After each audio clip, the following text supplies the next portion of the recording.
Good afternoon, everyone, and welcome to the digiMAX Sports Network. This is Scott Kirker along with Randy Bagol and Ryan Vogel. Guys, first round of the playoffs here in 5A. We've made the long journey down to Centralia to play the Orphans. First time our school, I think, has ever played Centralia in anything. This is going to be an exciting game today. Centralia comes in, they're very young. Freshman quarterback, freshman running back that they use sometimes, freshman corner. So they're pretty young. Metamora comes in with a lot more experience, especially playoff experience. And I think when you get to the playoffs, that means something. Yeah, this is the 8-9 game, So, they're just a hair above us in the ratings. And so both teams are 6-3 coming in here. They got the home draw. Long drive for the Redbirds to get down here, but we better be ready to go, like you said, Scotty. Freshman quarterback, freshman receiver, major contributor. They've got a real tough running back, and their passing game can get pretty devastating at times. But they've got some big kids in the line. They've got 300 across the line, so we better be ready today to play physical and do what we do. Like Randy said, it's a long trek down here. We go 7 weeks, and we're sometimes traveling 0 minutes, and the farthest we went is maybe 45 minutes. So you throw in this 3-hour bus ride, maybe 3.5, and then you got to get off and play the best game you have all year. And like we said, not a lot of playoff experience from the Centralia team. I think we said this is their 10th appearance all time in the playoffs, so we definitely have the playoff experience edge. But we just got to take it to the field. Yeah, today that experience, it means a little bit, but at the same time, you still got to play the game. And this is our 100th game in the playoffs since 1975. We've played in exactly 100 football games. We're 66-33 coming in. It's our 37th appearance in the playoffs. Metamora, we're used to the playoffs. We like to believe that means something for these kids. They've been there. They haven't been in, what was it, 2020 was the last time? Yeah, 2022. 2022. So they've been in, these kids that on Centralia, they probably were in that game. They beat Triad. I believe they lost to win. Metamora last year had a win and then had a loss. So, and that's what we've done the last few years. Metamora looking to expand those playoff ride a little bit longer. Beautiful day here in Australia. This is going to be a pretty exciting game for Metamora. Decent crowd on hand. Metamora, a few more fans than I thought we would have because it's a long drive, and they can watch the game. They can watch us on TV at home. Definitely. Like you said, I think we bring a lot of tradition into this game. Centralia is known more for their basketball program. I think they lead the state all-time wins in basketball. So, football maybe has taken second seat over the years. But, yeah, this got a big crowd here. They're fired up for this today. Sure, this is a big game for them. When you think about Metamora coming in, though, I think we're as healthy as we've been maybe all year. This is as healthy as we're going to be. We've got Cam Nichols is back today. So far, we've got a healthy Stephen Petrie, Jadon Cranford.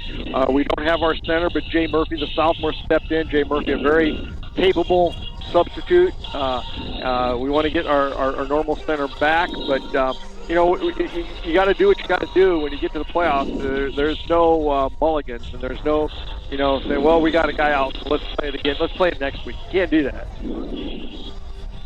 Yeah, you get 10 weeks in, and you're going to take what you get because you don't have a choice. So this has to be our best game all year. Like we said, there's no other option. So it's going to be a great one. You can't ask for a more beautiful campus. This place is stunning, to say the least. It looks like a newer school, newer campus, great turf. Kind of a Morton feel. The stadium has a little bit of a Morton feel, but awesome place to play a football game. Why don't we take a break? When we'll come back, we'll talk to the Redbird offensive coordinator.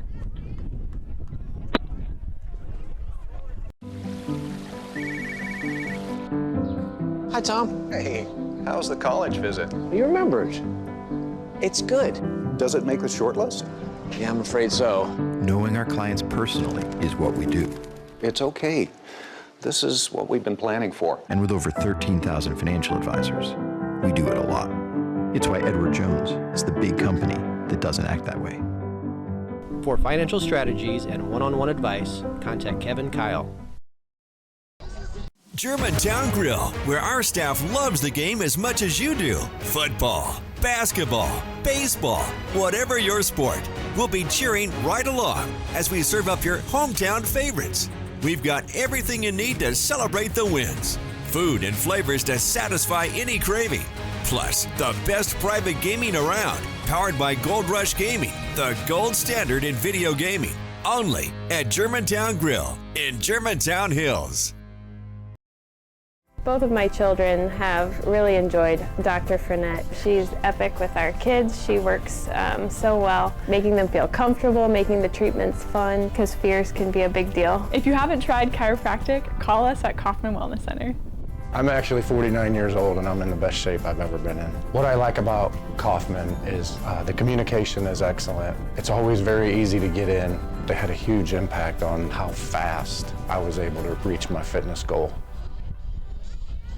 Martin's sign service team, led by third-generation sign installer Andrew Martin, is excited for another year of serving as Central Illinois' premier full-service sign company. Not only are we a proud authorized Watchfire digital message sign dealer, but we can custom design and fabricate a brand new sign to your specifications, as well as repair and upgrade your existing signage. Remember, you only have one chance to make a good first impression. Call Martin Sign Service today for a free quote. Welcome back to Centralia. We're here with Metamora offensive coordinator Nick Dolinsky. Coach, beautiful day here. First round of the playoffs. You come in relatively healthy today. You got your offense has been actually playing pretty well here lately also. But Centralia's going to pose a few problems. A lot of problems. They're really big up front defensively. And offensively, they have quite a few big kids too. And they got a 1,500-yard rusher, a 1,500-yard passer, and a wide receiver with 45 catches for 750. That's number 6. Yeah, they're going to propose some problems. We're going to have to take care of ourselves a little bit too. And that's what, playoff time, that's what it comes down to. You got to make sure that you don't lose the game more than you win it. So we've got a plan to execute offensively. We should have a chance to get after them a little bit. You hope that they haven't seen what we do. They play a lot of teams down here that's similar type of stuff. But, we're hoping that we're maybe a little step above what they've seen in some of their games. But they play Cahokia really, really tough, and Cahokia's going to be really good. They'll be a tough out in 4A. So we have to be thankful, one, it's playoff time and we're still in it, right? It's week 10, not everybody gets here, and we've got to preach that to them. But if you're going to go on the road for 3 hours, you might as well come home with a W. Coach, this team, from what I understand, they're young at quarterback, freshman quarterback, freshman receiver, a couple of young guys, but their line is big. They're big and old. 300 pounds. Yep. Big, strong. Where do you think Metamora's opportunities are here? Well, we're going to have to move a little bit defensively. We're not going to be able to sit very stagnant and take those guys on, and got to make them move, right? So angle slants, got some stunt stuff, some blitz work to make sure that they're not blocking a guy right in front. If they get their hands on you, it's over, right? And we've seen that this year. We're a little undersized up front. But we're going to try to do everything we can to make sure that we're moving and have guys chase a little bit, and then you're fine. We're going to see a lot of counter. It's a lot of, if you watch it, it's pretty similar to what we want to do. RPOs, counter, got a really good tailback, and then they just get behind their big offensive line and try to grind. They've scored a lot of points, so it's going to be upon us to make sure that we take advantage. And when we do get it stopped, we play good complementary football, and then offensively we go take advantage of it. Coach, you go 7 weeks and your farthest bus trip is about 30, 45 minutes. What's the trek down here look like? Is there pit stops involved? Is there stretching? What's that look like? We didn't take the Coach Ryan stop at the old rest area there because we didn't go through Springfield. But no, we came down early. We were here about a little before 11 or a little after 11, I think it was, because I think I started watching the Illini game. But it's just a drive down. Our kids are mature enough to handle it. We got out, stretched out, had a little lunch, and then we got out here now before game time like we always are. So I don't think the bus ride should get us. I think we should be refreshed now and ready to go. Coach, you're like I said before, your offense is starting to play really well. I thought that the complementary backs of Kyle and Jadon Cranford, one of them always seemed to be dinged through the most of the year, but now they're really starting to. They're both healthy. They're starting to kind of be what you kind of thought they were going to be. Well, they've been pretty good all year. They're pretty split in their carries. They're pretty split in their yards. We have 1,500 yards from our running backs. They're just 2 of them. If we only had one guy back there, he'd have those numbers. But we also got Steven, who started off slow running the ball, but lately, he's been really, really good. So we've got to make sure we're utilizing everybody. Avery Gredner's got to be in the mix. Mark's back, so we got to try to get something over the top with him to kind of loosen things up. We do have weapons, and it's our job to make sure that we get to all of them and not get locked into a hole. But, it's one of the things that's kind of neat when you go on the road and you play Centralia. This isn't Dunlap or Washington or Morton again. I mean, they don't know exactly what we're going to get into. The scouting-wise is a little different. So we're pretty excited about that. Well, they're coming through now. We'll let you go, Coach. Bring home a W. All right, we'll do our best.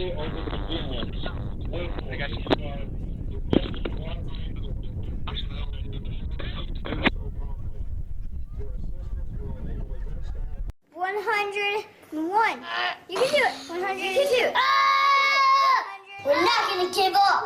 We're never until we're strong and mighty and tough. These weights are going to be heavy, like a heavy job. So you're going to need to bring your muscles with you. Got it? Now let's get lifting some weights. Come on.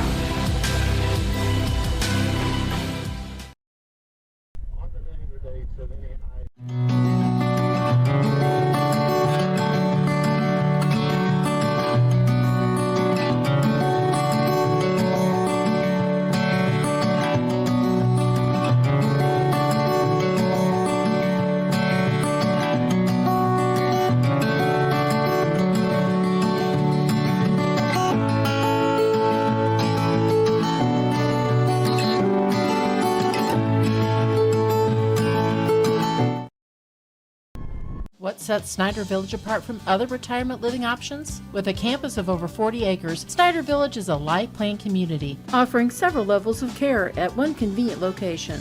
From independent living to assisted living to skilled nursing, you're sure to find what you're looking for. Snyder Village is a faith-based community, providing for the physical, emotional, and spiritual needs of others. As a nonprofit organization, Snyder Village offers a local touch. Come see why people call Snyder Village home. Visit SnyderVillage.com.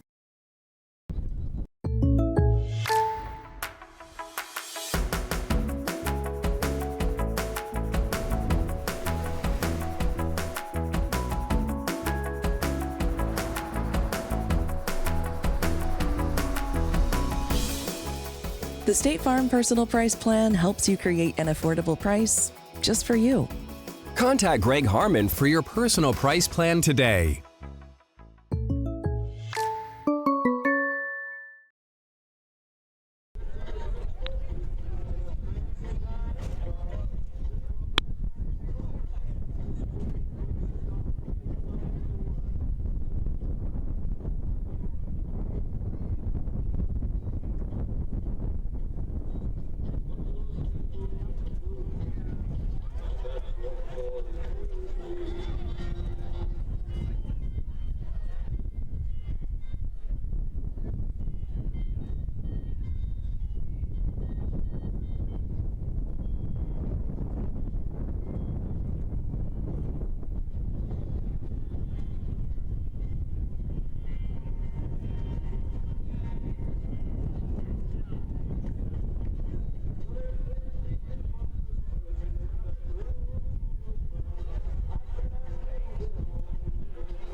Welcome back to Centralia High School. Randy, Metamora's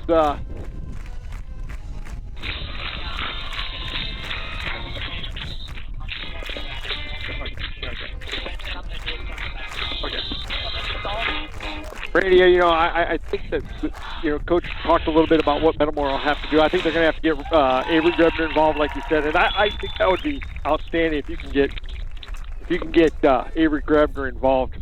He's been dynamic for us this year. Oh, for sure. And, you know, you think about some of our guys. I mean, you know, we just got to get our athletes out in space, Scott. I mean, again, you know, you start thinking about, you know, Mark Frederick and Cote and Grebner as a receiving core. You know, either any one of those guys gets the ball, you know, in stride, and they're going to be really tough to catch up and bring down. So if we can get those guys out in space, then obviously in our backfield with Evan Kyle and Jadon Crawford, I mean, Cranford, you start thinking about what are they capable of doing. And again, you know, the way we're pitching the ball to the outside and you know, doing some little screens and things like that. I think we got to get our athletes out in space, and we've got to get some big plays today. You know, I think so too. I don't want to drag our feet and look back to last week, but we really didn't get that big score that we've had all year. You know, we've always got a big play and got our speedsters out in that open space, and last week we just didn't do it, and that's what could have put us over the top. You know, so I see, you know, a game like this, same thing. You've got to get out in space. You got to get the ball in their hands, and you got to get them in stride and you know, hit pay dirt. You know what I mean? Well, you know, Jared Grebner this week in his show on Tuesday, or actually it was Wednesday night this week, he mentioned that he said we were never able to have that explosive play. He said we had a long one where Petrie got down to the 5. We had another long one to Avery, and then everything else was a drive, which is good. It's nice that, you know, we put together like a 14-play drive to start the game and burned off 9 minutes. That's fantastic. But, you know, you know, the one thing, too, that we haven't really been able to, because Mark Fredericks has been a little dinged this year, so we haven't been able to exploit him a little bit, get him out in space, get him some passes, do some other things with him. You know, he's healthy today, and he could be a big factor. They don't have any film on Mark Fredericks. Oh, wow. That's a huge advantage right there. And like you said, I mean, that big explosive play is everything. You know, we struggled in the red zone last week, and, you know, we've got to be able to get the ball into the end zone.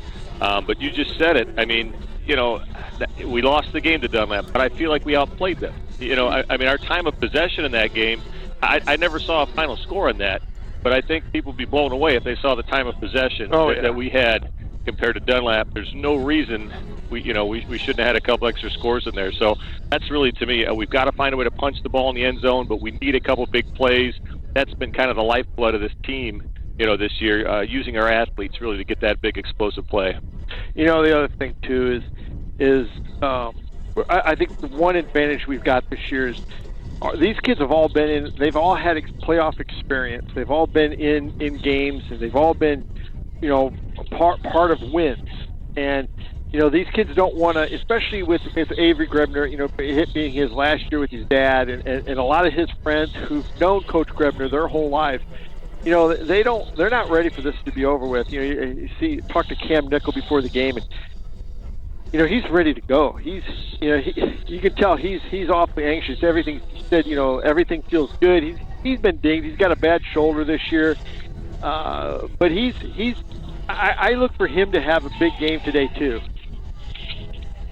Yeah, I mean, you might have just said something pretty profound, Scott, in terms of just looking at the seniors. You know, I haven't counted the number of seniors on each roster, but I'm willing to maybe make a wager that we've got more seniors in positions, in key positions, maybe than they do. And again, you know, you look at the freshman quarterback, you know, for Centralia, but you know, he's 6'1", 6'2", and 210. I mean, he looks like an awful big kid out there. He doesn't look like a freshman. And just watching him throw the ball, he doesn't throw like a freshman, but he is a freshman, right? And so, you know, defensively, if we can get things going where we put some pressure on the quarterback and really stop their run game, you know, that could be huge for us. You know, they only dressed 12 seniors, 12 juniors, 21 sophomores, and then four freshmen. You know,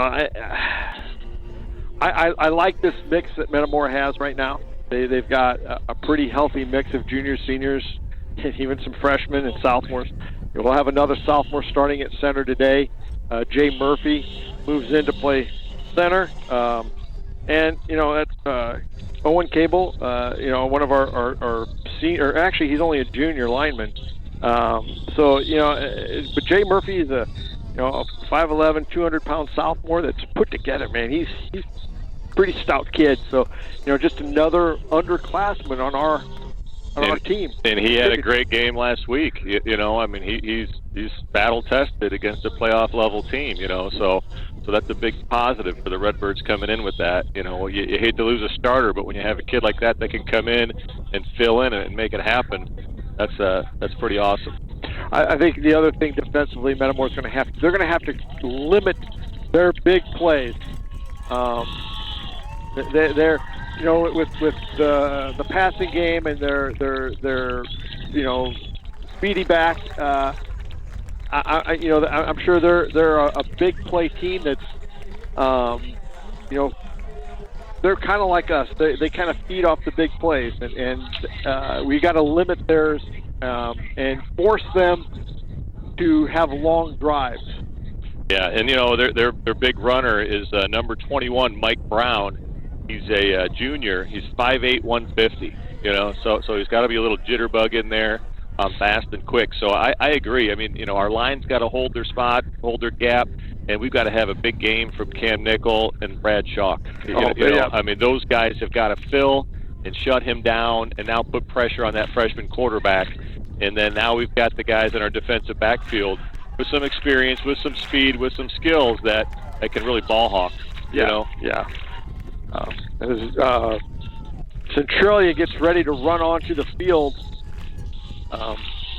It's kind of funny, they got a block C, but their C that you see everywhere else around the school, including the helmet on the football field that they're going to run under, it's kind of a Chicago Bears C. Chicago Bears, Cincinnati Reds, right? So yeah, you're right. It is a little different, and then the C on the scoreboard is a little different yet. So you're right. You got a couple different fonts out there, but yeah, certainly this is a new stadium here. So maybe this is the new Block C logo that they went to. It was interesting coming into town here. It's first time in this town, but we first came on it said Central City, and then the second sign I saw said Central City, and then Centralia underneath it. So I'm not quite sure, what that's about. I was going to look it up on Wikipedia. I didn't have time to kind of check into that, but pretty interesting. But again, a lot of tradition here in basketball over the years, and a lot of that was done, back in the 50s and the 60s, I believe. But here they are trying to start a football tradition. And the other thing I think we need to talk about when we start talking about Centralia's offense is that freshman quarterback is the coach's son. Yep. So he's been around football his whole life. We have a coach's son of our own in our program, but just talking about him for a little bit, as we say, hey, a freshman quarterback, you start licking your chops, but at the same time, he's a big kid and he's a coach's son. So we really, he's probably more like a junior, when you start thinking about that, and capable. Did you happen to catch if we're kicking off or receiving? Did not see it. Almost got the feeling that we're kicking off. Or we're receiving, we're receiving. And I just got that confirmed. So it looks like we are going to receive. And it looks like there's a little breeze here coming off the scoreboard here. I believe it's running into the east, coming out west to east. Is this east-west, or is this north-south? I've got to believe it's east-west. It is north-south. Okay, okay. So, coming out of the south a little bit, south to north, it feels like that's the way the wind's going. So, but not much. You look at the flag. The flag looks pretty dead up there. Yeah. And we're joined here by Ryan Vogel. Ryan, glad you could make it up here with us. The field's just a little bit far away for us to get good reception, so he'll be joining us up here today. Yeah, first sideline reporter to sideline report from the press box. Yeah. Kind of like being up in one of the luxury suites at Chicago Bears Stadium there, Soldier Field. We are a ways up, but it's certainly a nice bird's eye view. Got to thank, too, the Centralia people who have been very, very nice today. Their athletic director's awfully good guy, so want to thank them before we get going here too far. Hey, before we go too far, I want to send out our condolences to Randy Baranowski, whose dad passed away this past week, the voice of the Redbirds. Want to let him know we're thinking of him. and pass along our condolences.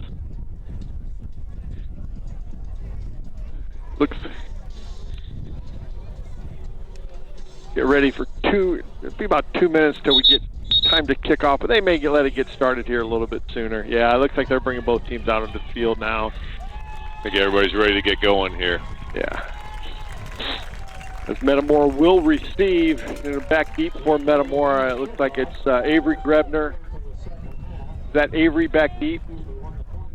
That looks like Frederick all the way back. Frederick. I think Grebner and Cranford, kind of in the short position there at the 25, and then Eli Simmons is up about the 35.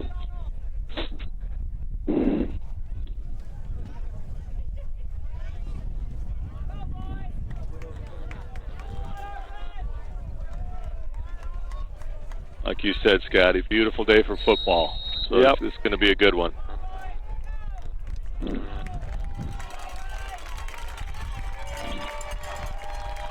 Number 17, Caden Taylor to kick off for Centralia. He squibs it up the middle, and Simmons jumps on it, gets it right at the 35-yard line. Pretty nice job there, just corralling it, and that's good starting position for the Redbird offense as they come onto the field. They didn't want to kick it back to any one of those speedsters. Yeah, so it looks like they've maybe done a little more scouting than maybe we thought, right? Well, that's probably why we put Frederick deep and put Cranford and Grebner in the second row. As the Redbird offense comes out, Cranford, he'll go to the slot. It's like...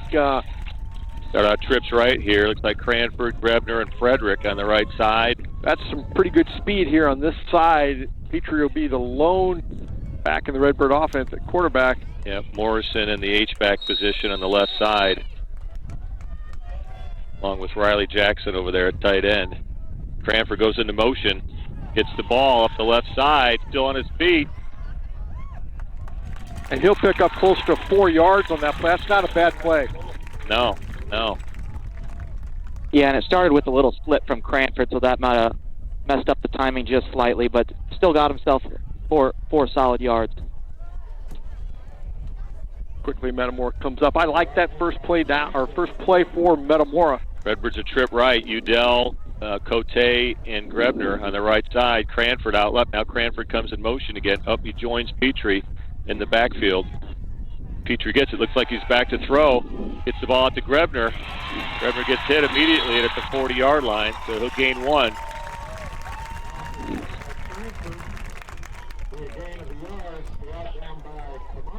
Brings up a 3rd and 5 for Metamora.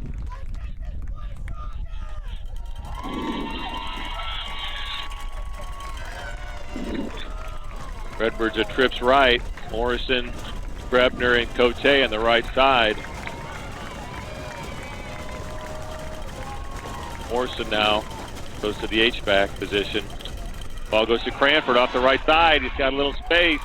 Really close to the first down. Looks like he might be just short. Boy, that's really close. Yep, and the official is signaling 4th down here. You go for it? It's about 1 foot. So, boy, it'd be awful difficult not to go for this right now. And we've had multiple situations like this throughout the year. It seems like almost right away every game we have a situation similar to this, and we've been going for it. Yeah. Yep. When you start thinking about Petrie and his strength running the ball, I think you just maybe a quarterback lead right up the middle. Better hurry up. We're down to 5 seconds on the play. 4. Petrie gets it, pitches it out to Cranford on the left side, and he's got it.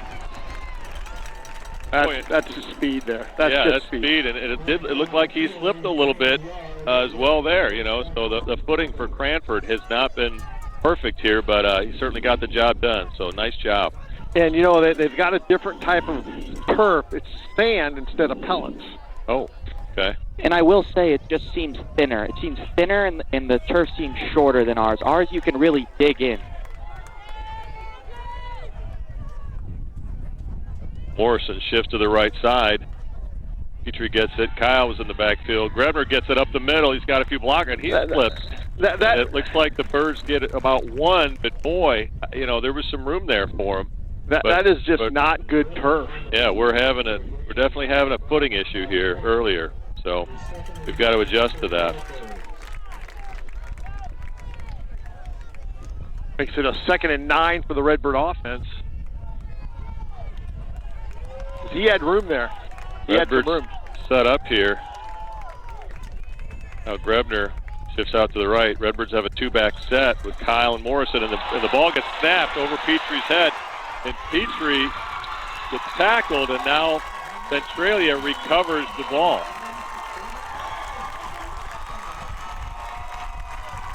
And again, Petrie trying to get back to that ball, slipped. And so the footing here has been an issue for the Redbirds right out of the chute. But Centralia will take over after the miscue on the Metamora 29-yard line.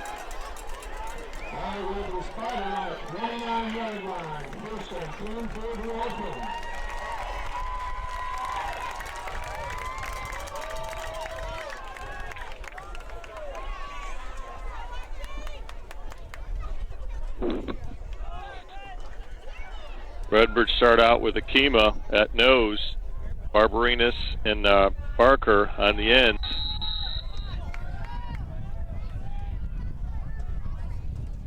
Back to pass, lifts off the ball up over Cranford, and the ball is incomplete, out of bounds. So, nice catch and throw, just out of bounds. Yep. So it brings up a 2nd and 10. And that's a really good call by this official out here. He definitely had at least one, if not both feet out of bounds when he caught that. Yeah.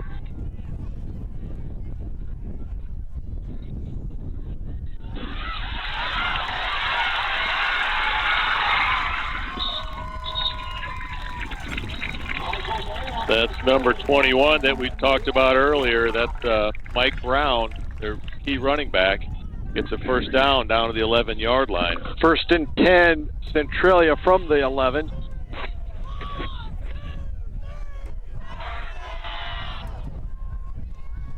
Brown gets it again up the middle. Gets hit by Schalk, and boy, there's a whole bunch of them there. That's a nice play. Who's on the bottom?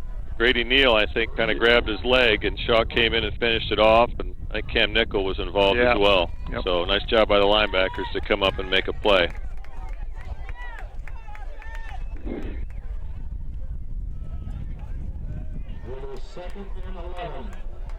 I'm sure that their kids who used to playing on this field have got different types of spikes, but and we don't. And I think that's going to make a little bit of a difference here. Brown gets it off the right side. Cam Nichols comes up and makes the play. Another tackle for loss there. Yep. Brings him back another yard. That'll bring up a 3rd and 12. Big down for the Redbird offense. Yeah, defense. Yeah, no, absolutely. This is a chance to get a stop here. Something I noticed from Centralia is their players on offense and defense are breaking down a little bit more. And you showed we slipped 3 times right away, and our turf has a little more give than theirs. I think they understand that they got to break down and really dig in. Yep. Centralia's in the spread here with Brown in the backfield. Sold back to pass. Looks over the middle. Nice play by Cranford. Gets his hand in there. Real nice. Pats it down in the end zone. The intended receiver was number 3. That's Kenny Bratton. Another freshman. The freshman. I believe he had 2 touchdowns last week, so he's one of the key targets for this offense. Nice play by the Redbird defense, and they'll bring in their field goal unit. Kind of a win for the Redbird defense. Number 17 looks like Caden Taylor in to try to kick the extra point, held by number 6, Xavier Koch. I think we're going to have a lefty kicker here. Yeah. Put him through pretty well from this distance in warm-ups. Be a 31-yarder. Kick is up. And good. Centralia takes the early lead here, 3-0 at 7:10 in the first quarter after the Redbird miscue. So, yeah, hopefully we make an adjustment here to this field and start getting our footing.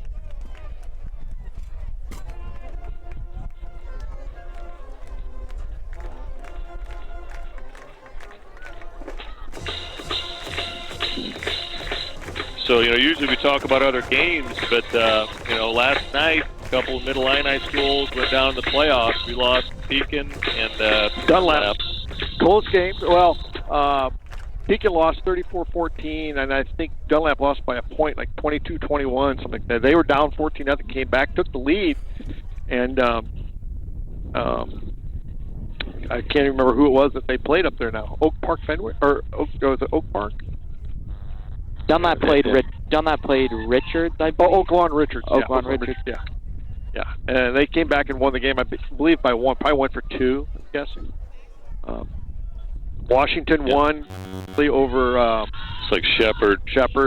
52-21. And then it's just us. We're the only two left in the Middle Illini. Boy, you hate to see that Pekin team go down. They were pretty impressive. Yeah, they played a really good 7A school, though. New Lennox Lincoln Way West was awfully good. Oh, boy. Handled here right up front. Like that's Barbarinas there on the recovery. So Redbirds will take over right at midfield here. So pretty good field position for us. About the 48. They're going to call it down at the 48-yard line. That's really good field position. We gotta make them pay for that. Yeah, for sure.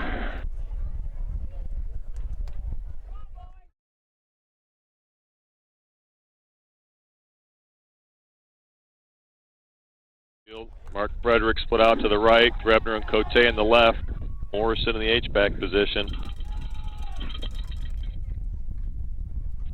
Petrie pitches it out to Kyle on the left side. Pretty good job on first down. Nice job. I like that pitch out there. It's about 7 yards, it looks like, on first down. Yep, he's right at the 45. Love to see our athletes getting out in space. That's a tough play to stop if you're the defense.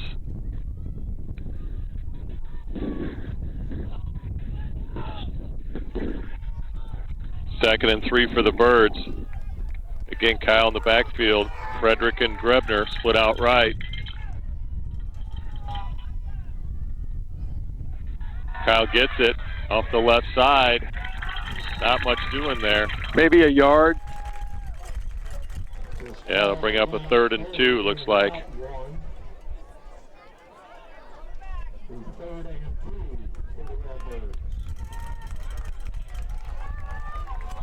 Inside the 45-yard line. I'd like to see us go wide again. I think we can do some things wide. But you got to suck them in a little bit. These are meaningful plays.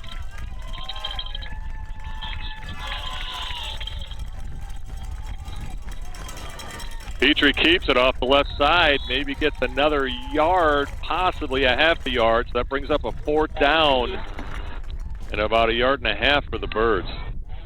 And I wouldn't be surprised here to see us go under the gun here. Under the center, you mean? Or under the center, yeah. Under the gun. We are under the gun at 4th down, no question about it. So I agree with that.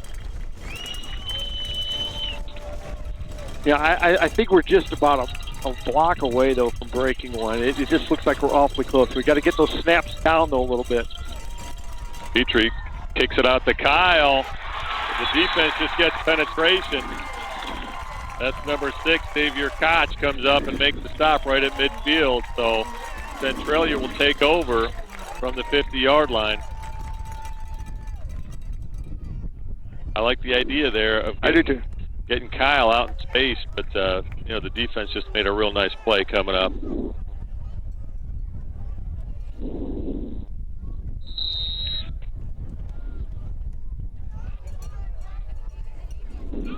So Centralia will come out for their second possession.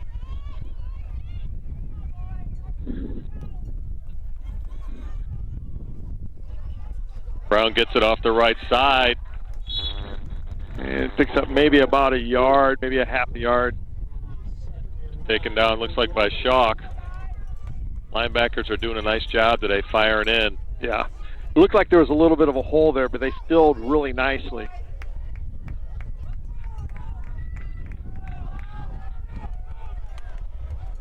Brings up a 2nd and 9. Back to pass. Oh, now they're off. Here. I believe they're offsides. Yeah.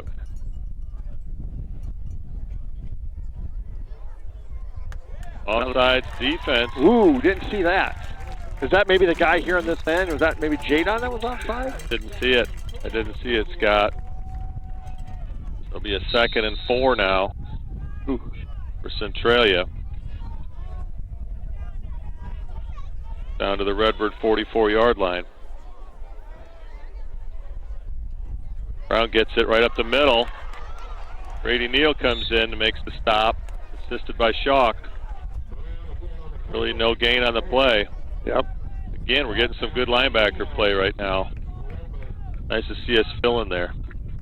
Brings up a 3rd and a long 3. I'll make it 4. 3rd and 4. Yeah, turnover from the defense. Pass. Back to pass. Rolls out right. Got some pressure. Hits his man. That's number 6. Xavier Koch. Be a first down for Centralia at the Metamora 34-yard line.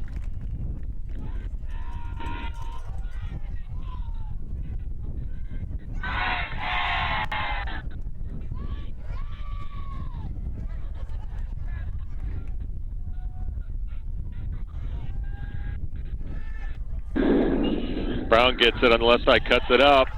It's hit by Petrie, keeps his feet going. Drives down to about the 30-yard line. That's a pickup of about 4.5 yards.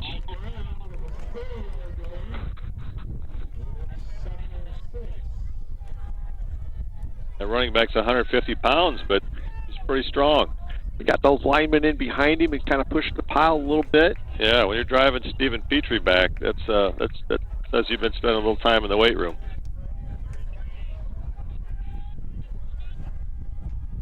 You know, this is a big down for Metamora because if it's a 4th and 6, what do they do? Off to the right side, they loft it up. Incomplete. Cranford in coverage. Pretty good coverage there. That's pretty good. Intended receiver was number 3, Kenny Bratton. Again, the freshman there. Brings up the 3rd and... Brings up 4th, doesn't it? The 3rd and 6, I believe. Is it 3rd down now? 3rd down now. Okay. Yeah. Hopefully a sign of what's to come. Centralia comes out, trips left. Brown in the backfield. Single receiver on the right side. Back to pass, looking left on the quick slant. Got his man. Still on his feet. Gets brought down by Petrie. That's a pretty good catch because that was way behind him. Yeah, that's a nice little play out of trips there. That's really tough to catch that initial cut there. So Xavier Koch, again, number 6 on the reception. It was behind him, and he made a nice adjustment to the ball. Got to hold him here, Randy. Got to hold him here. Yeah, this is...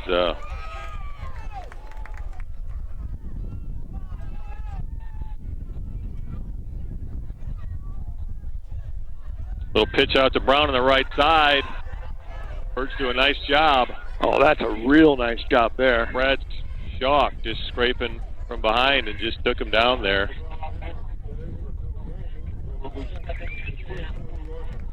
No gain on the play, 2nd and 10.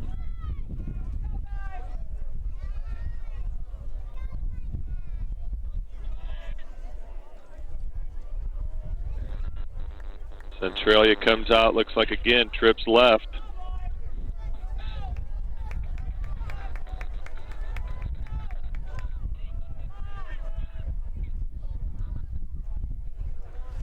Back to pass, and Shaw comes in, almost has it, and then Cam Nickel comes and finishes him off. So great job by the Birds on the blitz. So now we've got a flag on the field. Not sure what that's about. There is a flag on the play. Quarterback's down on the 25. We'll see what the white hat has to say. Unsportsmanlike against Centralia. That'll move it back because that's a post-play penalty. So that'll move personal foul, number 15, get him back to the 40-yard line. Wow. He probably tried to pull one of our players off the pile. It moves it back to the 40, makes it a 4th and a lot of yards. Well, it's a second. They're gonna. It should be third, I think, right? Yeah, it's third down. Yeah, they moved. They changed it. Third down and. Yeah, I think Coach Grebner there clarified it with the white hat. So it's third down and about 32 to go here. So great opportunity here for the Birds. I'd like to see a little ball hawk in here. Back to pass. Little pressure, throws it over the middle. He's got his man caught. Koch is still on his feet. To make it into the end zone here. And I got a nice block there downfield to catch the edge. But we had two defenders, you know, with him in the grass, we just couldn't bring him down.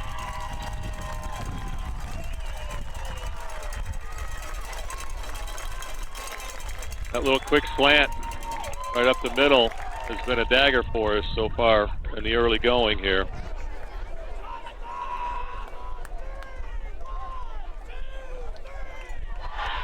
Centralia sets up to kick the extra point.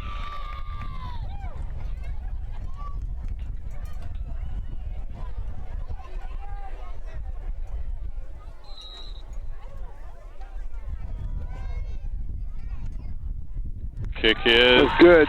To the, looks like to the No left. good. Yeah. No good. Wow. No good off to the left side, so just didn't come through it. So it's 9-0. 9-0 here with 1:34 to go in the first quarter. A lot of things have not gone our way here, Randy. No, and we had a big opportunity there, you know, on a really long third down, and they just converted, you know. Just fundamentals there, you know. We just got to wrap up. Can't let them go. And 6, Xavier Koch has had himself about 3-4 nice catches already. He's running good routes. He's finding the open space, and he's making his move. And he's not wasting. He's getting up and down. He's not going east to west. He's going north south. And there's a reason he's highlighted on our game notes packet. We just got to start playing some Metamora football, right? We just, you know, we I don't think we've been physical enough. I agree. Yeah, we've got to get physical. It'd be nice to see us get some pressure on the quarterback. You know, we've made him move just a little bit here, but you know, we got the sack. But you know, we've got to really get after him. And he looks pretty poised in the pocket for a freshman. Yep. Now an onside kick goes to Shaw. It's out. And Centralia recovers here on the Metamora 48-yard line. Wow, Randy. I mean, things couldn't start off any worse. No, we've got some adversity here. The defense is going to have to come up with a turnover. Yeah. That's all there is to it. They're just got to come up with a turnover.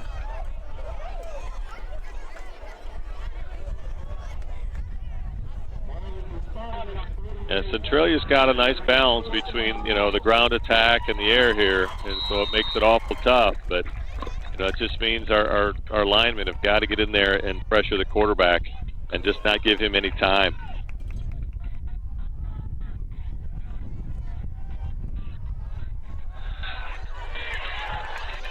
Get their man number 3, but he gets about 4 yards on the play. And that's the freshman, Kenny Bratton. Again, they're working that quick slant. You know, they're keeping these, you know, from a coaching standpoint, I like what Centralia's doing. They're keeping these throws really quick and really simple for this quarterback, and they're really letting the receiver's legs do, most of the work. That's awful tough to stop, though, from the Birds. Brown gets it up the middle, and he's hit immediately and driven back. Yeah. And that's like that Kevin Barker on the top? top? I believe it was. It's like he'll lose about 3 yards. Makes it a third and about 9. And our run defense is where we're excelling right now. I mean, they've barely got anything. They're going to start going outside more and just I understand what they're getting at. You got to keep everyone honest, but at some point you got to understand they're just going to start going outside all the time. And their bread and butter is with their passing. And it's the first time I remember Akima starting at the nose guard position. You know, we brought him in late game situations. Well, he started a couple games. They took a timeout. Yeah, he Centralia started a couple games, and I think he brings us a little bit of beef up front, and he's done a pretty good job. As the season's gone on, he's gotten better. And just as I'm bringing up Akima, it looks like Riley Blue is in there now, kind of subbed in for him at nose. So, I think we're trying to keep our nose fresh and make sure that we don't get pushed around too much in there. And, if he holds his space and the other two guys hold their space, it really allows the linebackers to come in and have some lanes to run up and make plays. And our linebacker play to this point in the game has really been good. Yeah. We're firing in. We're slowing that run game down. The passing game is what's hurt us with those quick slants. And those are awful tough to start. The thing that they've had about 2 good plays that have just kind of hurt us. Other than that, I think defensively we've done pretty well. This is a big down for Metamora. 3rd and 9. 3rd and 9 from the 47-yard line of Metamora. Again, I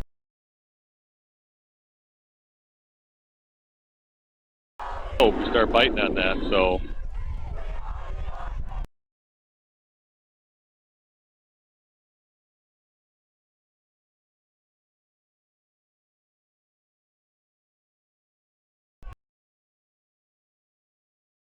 From Barbarinas, and he brings him down. That's a great play by Sam Barbarinas. Wow, great job. We were just talking about that, how we've got to put some pressure on this quarterback. Exactly what Barbarinas did. So that brings down up a 4th down, and that'll be the end of the first quarter. Take some time now to thank our sponsors.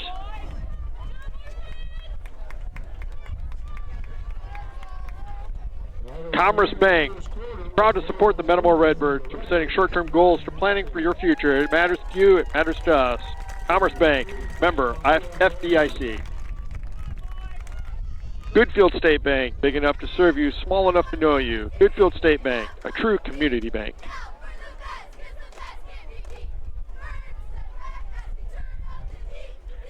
Hanover's Pub, your favorite food and drinks every time you visit. See you on the square.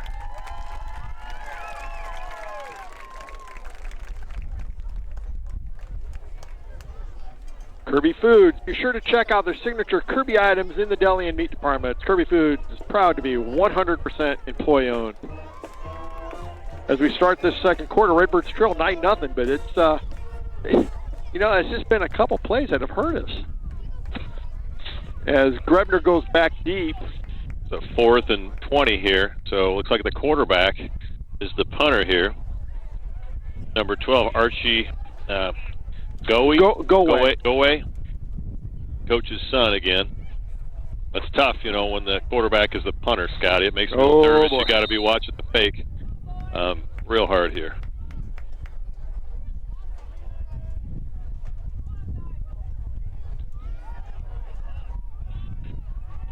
Grebner picks it up at his own 25. Gets up over the 35-yard line. I like that. They spot him out of bounds. I like that. That saved us some yards there. Grebner was aggressive and did a nice job. Gets out to the 37. And a little shocked we didn't get a late hit call there. I mean, Grebner got hit probably 3-4 seconds after the play was already off. I'm not sure what was going on there. Yeah, about 3 or 4 guys grabbed him there after the whistle blew. So, yeah, it was a little interesting. But nobody really put their shoulder down into him. No, it was... Got to sell it a little better than that. Yeah, it probably so. Evan Kyle in the backfield with Petrie. Petrie keeps it off the right side and bowls his way forward. It's about 6. Boy, you see Petrie just put his shoulder down there at the end of that play and finish it and, gets another yard. Yeah, you don't see quarterbacks run like that much. That's a Metamora quarterback right there. Yeah, that's the bread and butter Metamora quarterback right there. Yeah, he's still got fumes from last week. I don't know, he had 20 carries last week for a lot of yards. I can't remember. 168, I believe. 168 yards. So he's definitely a guy we need to get going here. Kyle gets hit immediately. They look like they brought a backer.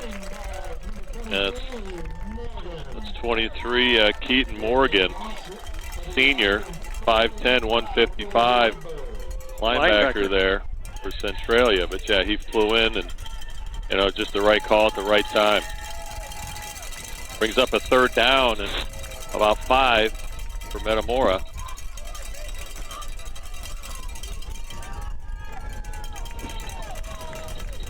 Big down for the Redbird offense. I can't see Metamora strips right. You got Udell, Cote, and Grebner. Is that And Petrie? Is that Cranford in the backfield? It's Evan Kyle in the backfield. Petrie looks to pass. Now he gets it out to Grebner. Grebner's got the first down. That's a real nice It's into play. Centralia territory here, down about the 49-yard line. So nice job by Petrie. You know, he steps up in the pocket, and Grebner kind of gets open on the outside. Nice job. Just get the first down. Well, I think Grebner kind of saw that he was in a little bit of trouble, stopped his route, late stayed flat, and Work to the sideline, you know, to an open space. Yeah, that was a nice job. You're right. That was all improvised. No question about it. Two-back set here. Morrison, the lead blocker for Kyle. Kyle, maybe. it looks like he might have lost about a half a yard. It looked like it was just maybe a little too congested over on that side. Yeah. And I think they're setting something up. They're definitely reading the up back in that case, you know, defensively. So maybe there's a play action opportunity there for the Redbirds. Redbirds trips left. Kyle in the backfield.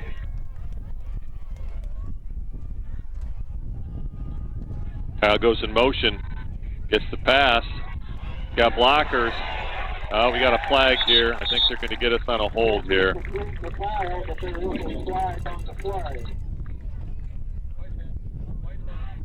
We had some nice blocking out there, but boy, it's awful tough to hold that block out in the open field for that long. You know, that's difficult. So it looks like the Centralia coach is electing to move them back.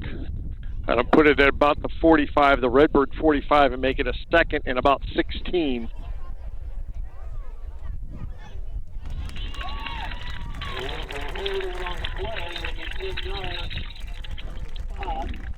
Again, I like the play design. You're getting Kyle out in space, you know, great opportunity. It's just awful tough to execute those blocks, Scotty. Yep. You know, it's really tough to hold that. And it's going to be actually about a second 18. We need a big play.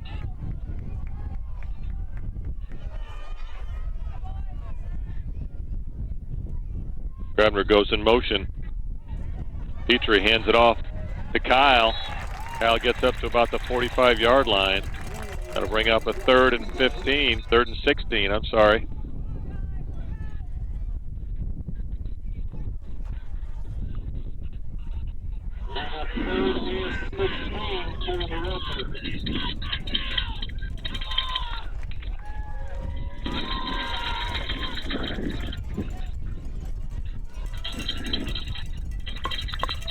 Brady, when you look at this team, what adjustments can we make to spring our backs a little bit? Yeah, trips right for the Birds. I like when you roll Petrie out. You know, I think that creates Petrie back in the pocket. He steps up off to his right side. He's looking, and he's still on his feet, and gets pushed out of bounds here, right about the 45-yard line. So that'll bring up a 4th down for the Birds.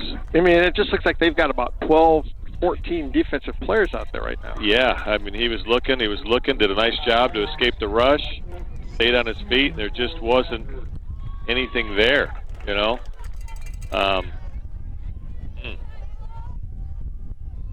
Tough one. Cam Nickel now back to punt from his own 30-yard line.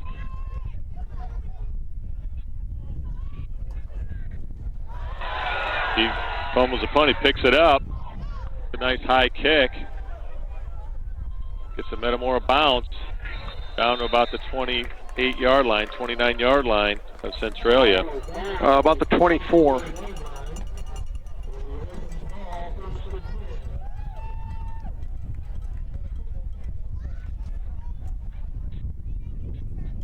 Pretty decent punt. We need a turnover, Scott. Yep. You know, the way they're putting the ball in the air, we've got to hit the quarterback or step in front on one of these throws. We need it'd be nice to get a turnover. You know. Nice to get a pick six right here. Well, we haven't had a pick six in forever. We're due. Statistically, we're due, right? They are going against the wind here a little bit. So that does slow the ball down. Brown gets it. Gets hit immediately by Barker. And that'll be a loss of 4. Boy. Back to the 20-yard line. Nice job by the D-line there. Yep. You know, give them credit. The D-line and the linebacking crew is playing well today.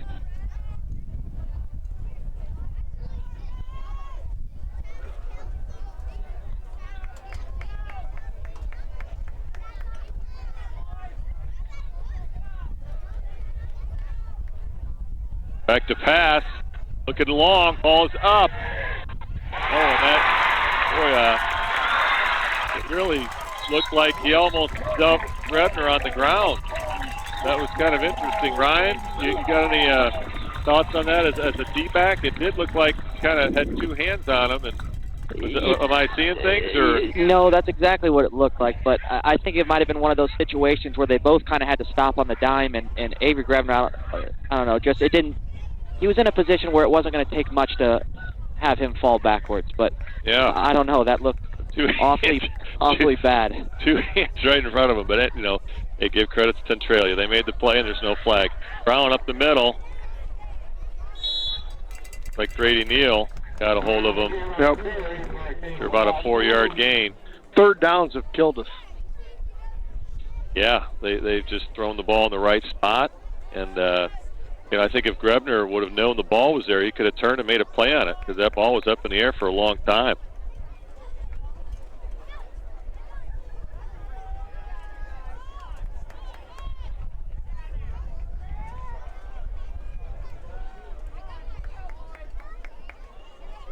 Brown gets it up the middle.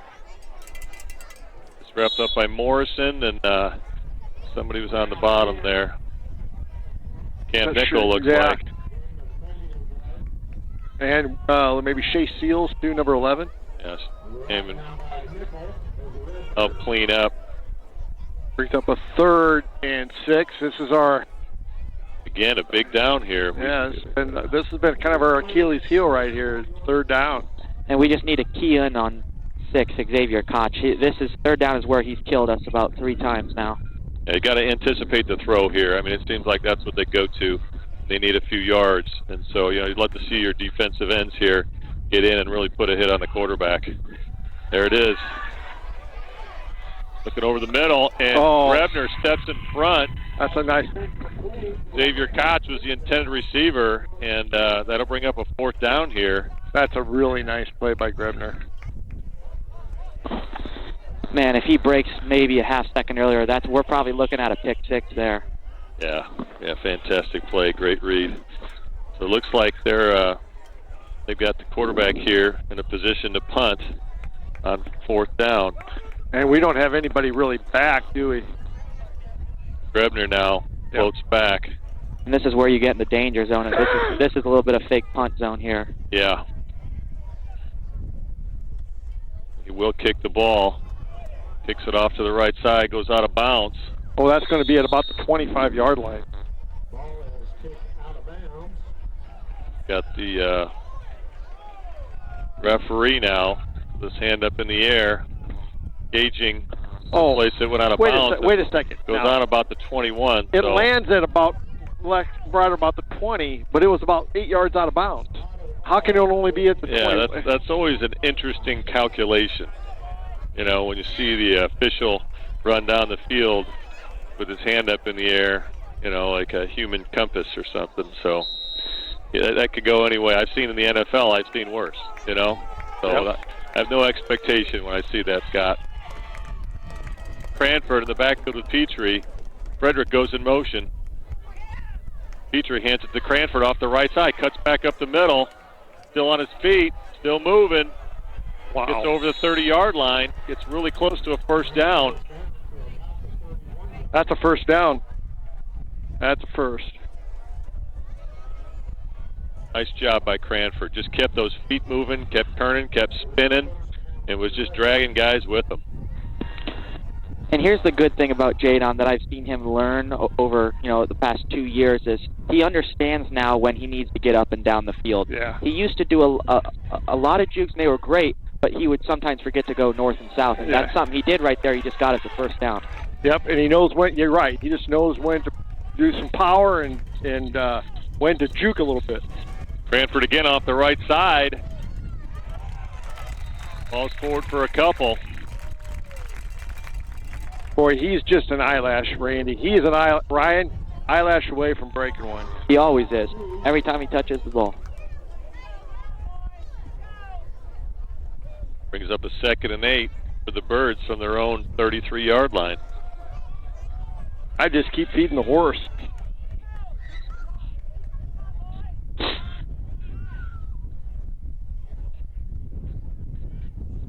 Petrie keeps it off the right side.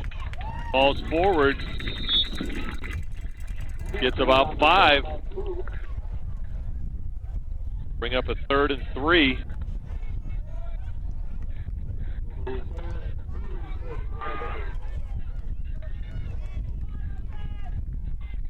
Redbirds are doing a nice job just keeping their feet moving and, not stopping with the initial contact. We're fighting through that contact and getting a couple more yards every time.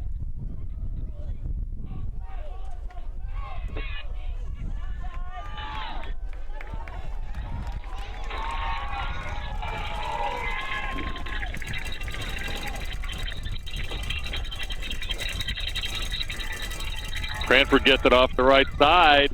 He's rumbling forward. He's got the first. Beautiful. Nice job by the offensive line there. Keep their feet moving and keep driving forward there. That looked like the freshman, number 58, was in there. That's Evan Grove. Started all year at guard as a freshman, so what a nice season for him.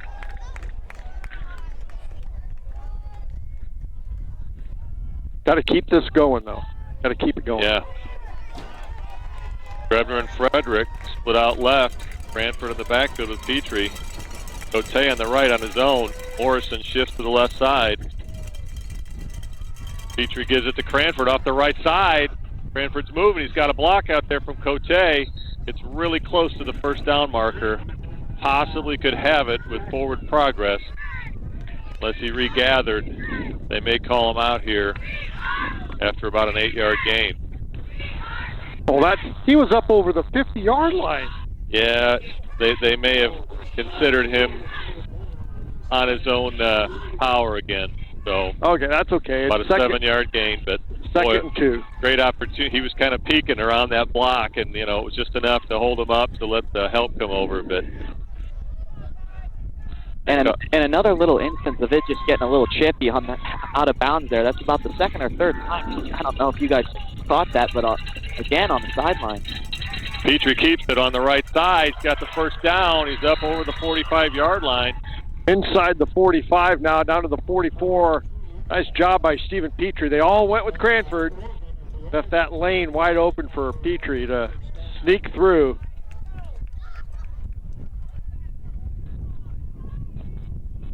First down from the Centralia 44. And if we keep running clock and punch one in here, you'd love where we're at. Love where we're at halftime if we can do that. If we can go in here now and go in, just down. Just settle in. 9-7, 9-8, whatever. Yep. As bad as things went that first quarter, that's pretty darn good. Cranford gets it. Morrison with a nice block. Wow. Cranford gets about 7 yards there on first down. They had him stood up, and somehow he still leaned forward for another yard. That's a Lumpy Vogel type run.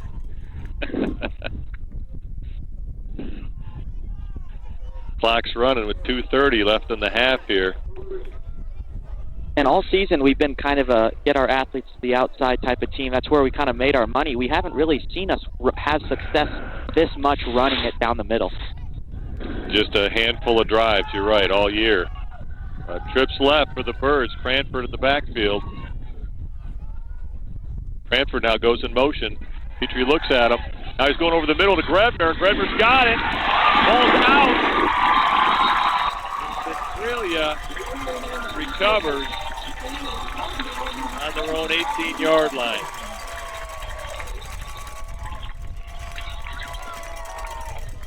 I love the call, love the play, got to hang on. Yeah, and we had him for sure. The play was designed perfectly. Just kind of a stray guy hanging around. Avery Grevner got a little hand on it. Yeah, either helmet on the ball or got punched a hand in there and just enough to jar it loose.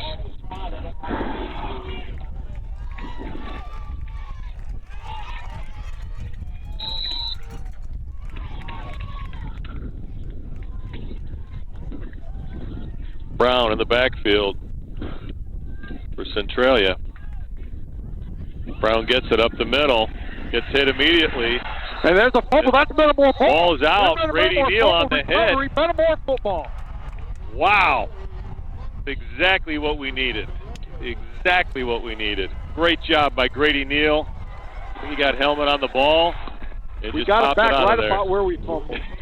And you can't say enough about our D-line right now. That's the one thing that we've kind of been able to pick on all year is our defensive line when these other teams have these big holes, and they have been absolutely fantastic today. They're doing a great job holding their spot, and the linebackers are able to have a lane to flush through there. Kyle in the backfield, and now we've got a flag here. Not too much time. Still 13 on the play clock. Not sure what they're looking at here. Illegal substitution on the defense. They had 12 men. 12 men. I think they've had 12 men all day. That'll be 5 yards for Metamora. 1st and 10, 1st and 5. Redbirds inside the 10-yard line at the 6.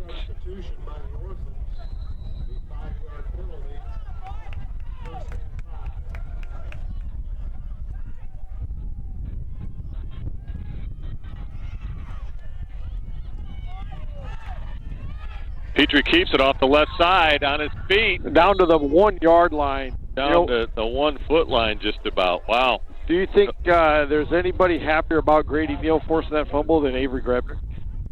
Oh, for sure. That's called picking your friend up right there. This should be a first down, I believe. Yes, it is. 1st and goal. And you'd love to see us keep sticking with our run here. That's what's been working. 1st and goal from the 1-yard line here for the Redbirds. I'm like you, Ryan. I'd love to see us just go under center here and take care of business right now, Seems like a couple times last week we might have gotten just a little too cute near the goal line. Touchdown, Metamora. Nice.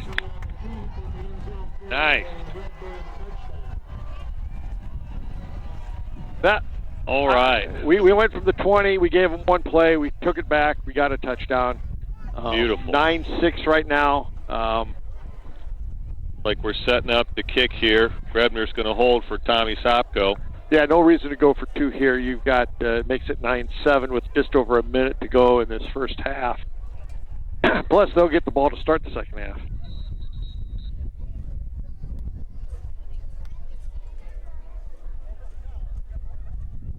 Kick is up. And good. Makes a goal in the the soccer net back there. Nice place to put those, really, when you think about it. That's not a bad idea. Saves a little running back there. So Redbirds get 7 here with 1:04 to go in the first quarter. Scores 9-7. The Centralia Orphans with the lead. Well, we said our defense needed to come up with a turnover, and by golly, they got one there. Love it. Yeah, like you said, Ryan, the defensive line and the linebacking core has had a real nice first half for us.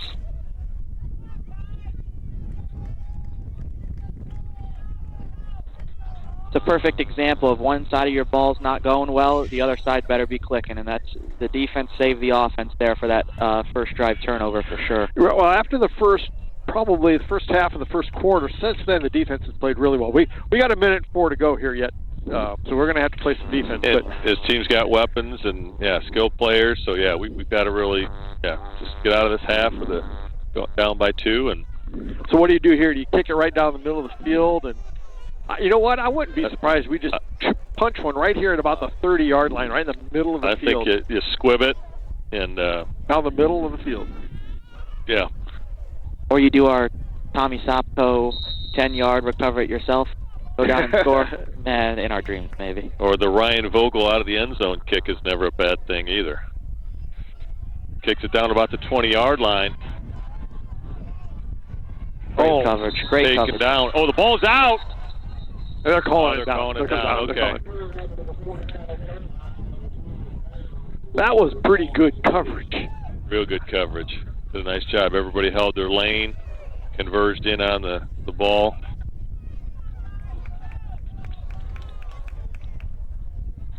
Telling you, I feel like we've clicked into a different gear right now. Yeah, I think so too. We gotta be smart here with just under a minute to go here in this first half. Redbirds trail 9-7, but started to play some pretty good football. Just got to keep it up.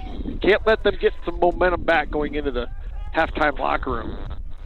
And you're going to see probably a lot of 10, 15-yard passes. You're going to see Koch in the mix here, and we just got to contain. Do not let them break through. Back to pass.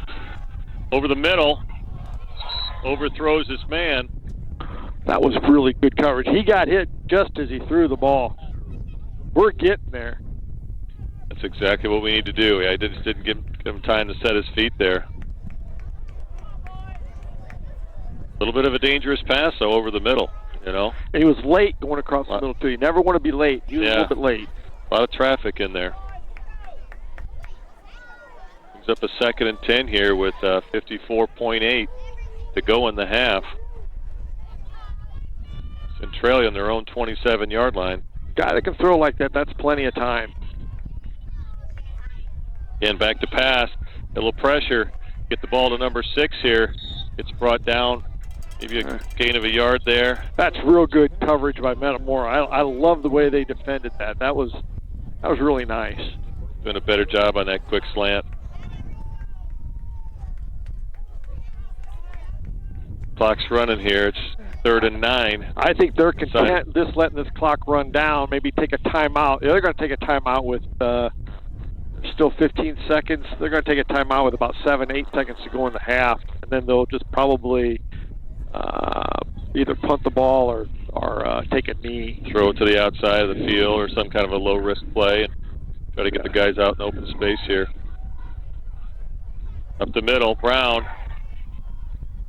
Shea Seals and Brad Schock. And that'll do it for the first half. Nice job by the Redbird defense there. That's a real nice job. Redbirds will take a 2-point deficit into the halftime locker room, but I got a feeling right now we feel like we got some momentum going into the locker room. You know, after the way we played in that first quarter, to be down by 2, Scott, that's a blessing. Take this time to thank our sponsors. Mason Funeral Home.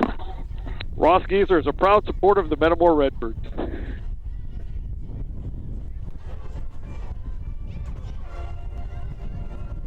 McDonald's, get in and out quickly with McDonald's mobile order and pay at curbside pickup. Use the McDonald's app. Earn points on all your orders.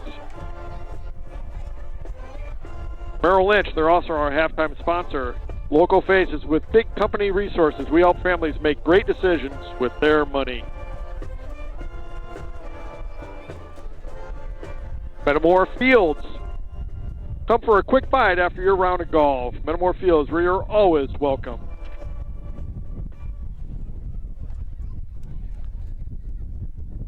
The Room, located in the historic Homestead Building, is proud to be your local football headquarters.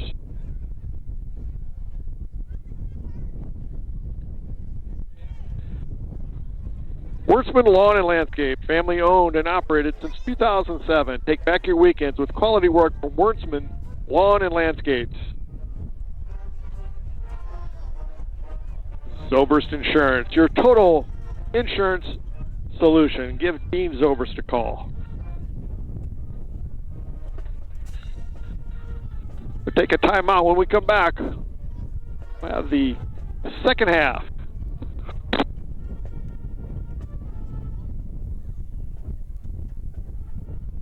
So you got an offer from your cell phone provider for residential internet. Here's what you need to know. If you want fast, reliable internet, you need fiber. While cell providers prioritize mobile service, fiber was designed with internet users in mind.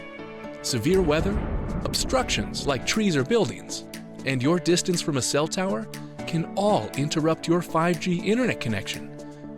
And to make matters worse, cellular companies often reduce the speed and quality of their internet services through throttling and data caps to manage increased demand at peak usage hours. So when your neighbors are at home and online, you'll often experience slowdowns. And the more people who sign up for residential internet with their cell provider, the worse the experience will become, because cell companies can't scale up bandwidth to meet the demand. A dedicated fiber line, on the other hand, has no caps, no competition for data, and all the bandwidth you need for now and for years to come. Fiber utilizes fiber optic cable to create a designated line. That's hardwired straight into your walls, so you don't have to share bandwidth with your neighbors. We know home internet is too important to only work some of the time, which is why we've built the fastest, most reliable network around. Contact us today to get connected.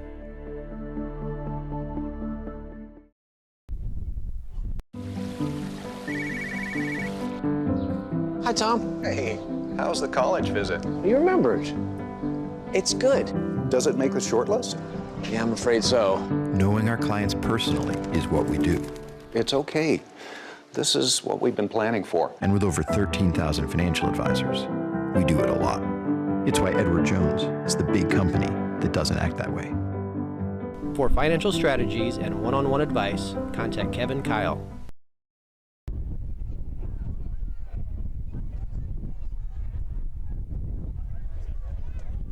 Going to Kaufman Wellness Center for 5 years has greatly helped me understand what my body can do, what I shouldn't do. They teach you different stretches and proper ways to ice and how to take care of your body in that way. Call Kaufman Wellness Center today. Let us help you. Well, we love it.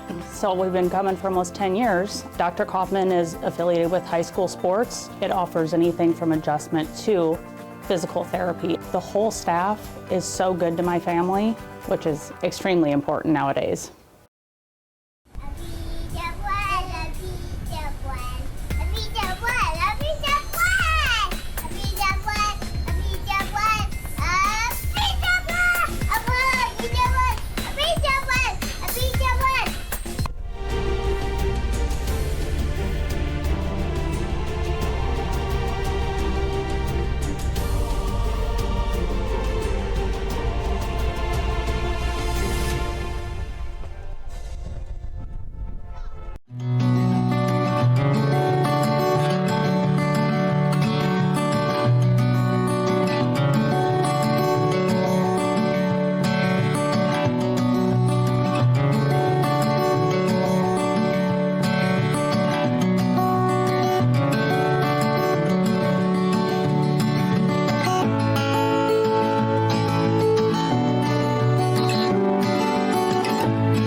What sets Snyder Village apart from other retirement living options? With a campus of over 40 acres, Snyder Village is a life plan community, offering several levels of care at one convenient location.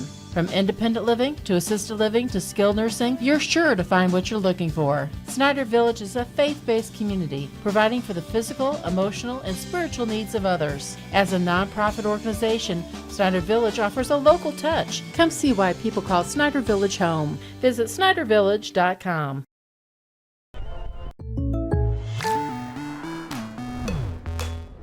The State Farm Personal Price Plan helps you create an affordable price just for you. Contact Greg Harmon for your personal price plan today.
Germantown Grill, where our staff loves the game as much as you do. Football, basketball, baseball, whatever your sport, we'll be cheering right along as we serve up your hometown favorites.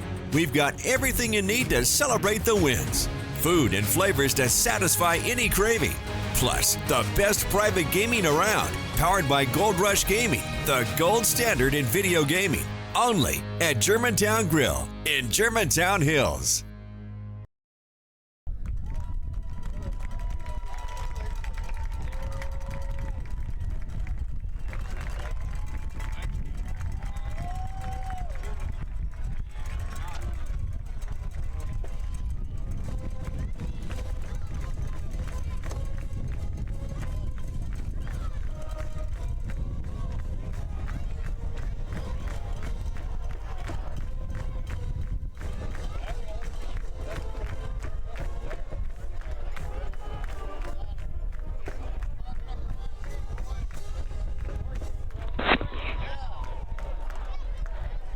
Welcome back to Centralia High School. Metamora took a 2-point deficit into the halftime locker room, but kind of felt good about that because I thought Metamora started playing some pretty good football.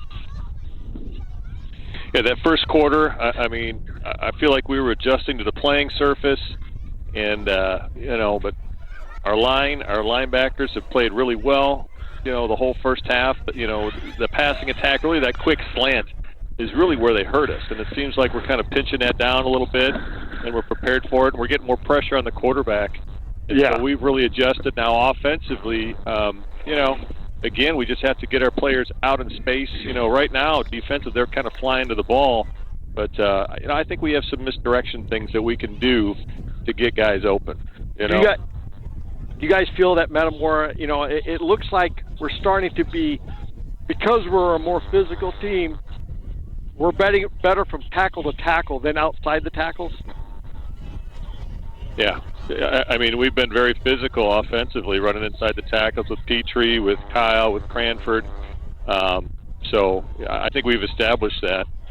I think that's our strength, and then defensively inside the tackles, so we've been the more physical team today, for sure. Yeah, I think so too. Yeah, to me is, what our defense is doing well is we're containing the run and we're putting pressure when they're passing. Well, the passing pressure and the big hits we're laying on the quarterbacks, making them run, and that just cycles right into what we want them to do. And to me, our defense is shining right now. If we have to depend on Jadon Cranford, Evan Kyle, Stephen Petrie, and the many, many weapons we have on offense, I'll take that. I'll take that if that's what we need to get going in the second half, because they have gotten us to this point in the season. Yeah, that's for sure. They've been kind of the keys to our offense and the success we've had. I still think there's going to be something in there with Avery Grebner offensively. He's had one pass thrown his way, caught it, but he got hit and then he fumbled. I still think that was such a beautifully called play, drawn up play. It's just they made a good. You got to give them some credit. They made a good play on that. Avery won't do that again.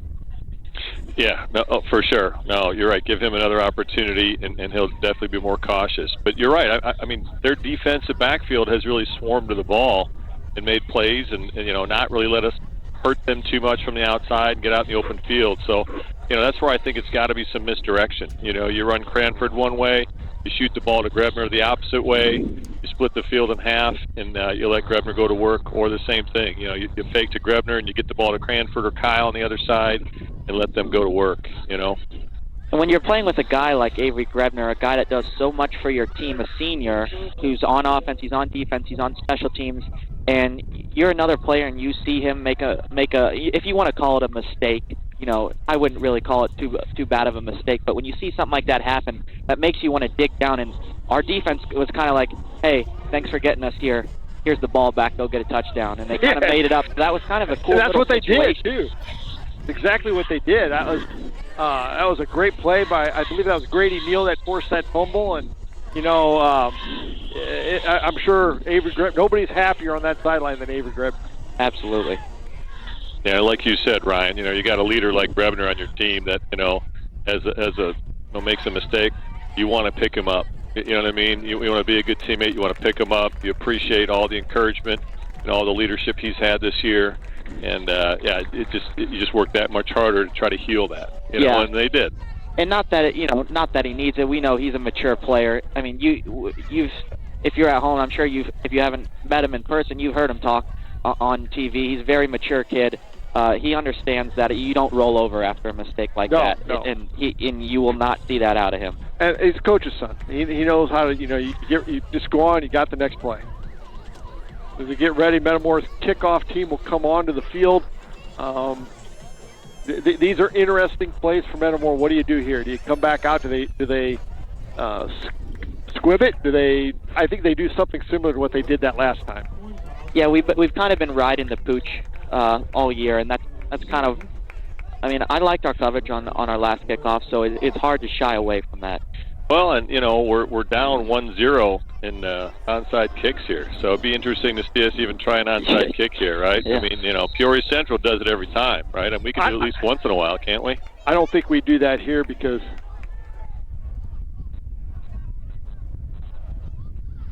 ball goes out of bounds, 35-yard line.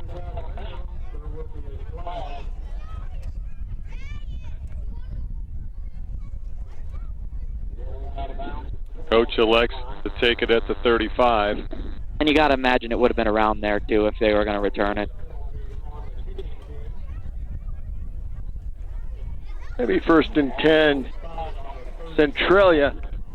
Well, they surely started a drive with better field position than this game for sure. Oh, for sure. They started at the 50. They started closer than that on our first fumble. Yeah. Looks like Akima's back in at nose guard for the Birds here to start the second half. Barbarinas and Barker there on the ends. Centralia hands it off up the middle, gets hit immediately. Looks like that's Barker and Barbarinas on the stop. Tackle for loss there. And they tried to kind of put together a little heavier package there, I think, with some lead blockers, and we just blew it up. Barbarinas is having a game. Great you job. got to watch out for that play-action pass now. This is... Trips left for Centralia. Back to pass. Got a little room. He's looking. Underthrown. Got a little lucky there. He was Brown, open. the running back. But, yeah, Brown had a little space there. He just underthrew him. Great, came really close to being across the line of scrimmage, too. Brings up a 3rd and about 12 for the Orphans. Big opportunity for the Redbird defense here. And Barbarinas, that's going to be exciting to have him back next year, too. He's turned himself to a nice little player. He's one of the first guys I noticed this year. Took a step forward for sure. Oh, for sure. Put on a weight, a lot of strength, and he is absolutely a force to be reckoned with in there. Back to pass. Up high over Cranford. And that's number 3.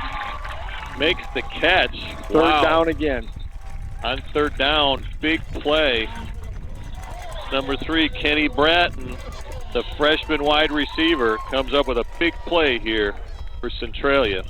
And that's a freshman QB to a freshman wide receiver, and that wasn't exactly bad coverage either. No. That's, again, one of those plays, if we could have turned, we really could have done some damage. Brown gets it up the middle. That finds a little crease. Cranford's trying to rip the ball out. Gets him down at about the 25.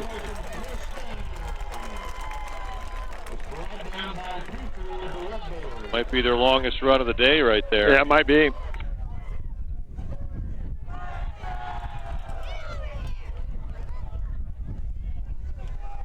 Brown gets it again up the middle.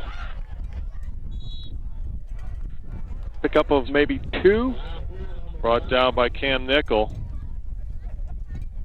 Brings up a 2nd and about 8.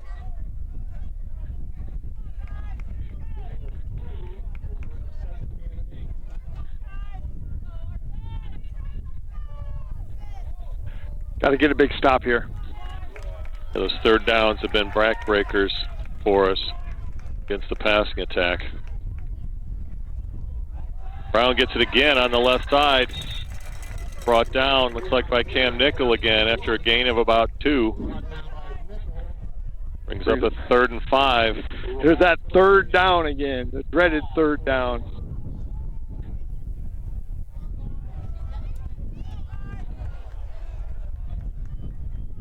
And I think they're going to play this like they got a couple downs to work with here. I'm not sure they'd sell for a field goal. Brown gets it again off the right side. Falls forward for a couple. It makes it a 4th and about 1. How about 4 yards there? That's a long one. Big play here. 4th down. Big down for the Redbird defense, too. Brown gets it off the right side. And he's awful close. Not quite to the 15-yard line, and they're giving him the 1st down. They waved it ahead. Wow. That was pretty darn close. It was real close. You know, I can't tell the angle here of the sticks, Scott, but boy, it was right on it. Would have maybe liked to see a little more examining there by the referees, but our angle from the sticks here is not as good as theirs. Yeah, hard to tell. Back to pass. Oh, nice play. Who is that? Like Cam Nickel. Yep. That's Petrie. I'm sorry. That's Petrie. Boy, oh boy, another half a step, and that might be a pick 6. Yeah, nice job by Petrie to get a read on that. Brings up a 2nd and 10 from the Redbird 15-yard line.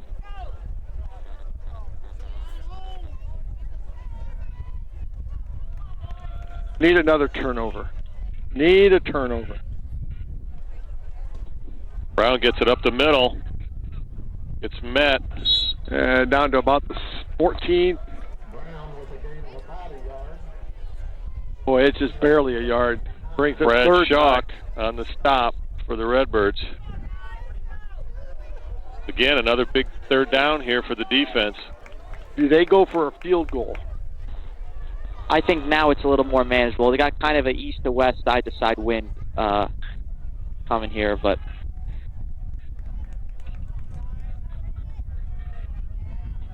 got to be thinking quick slant here if you're the defense.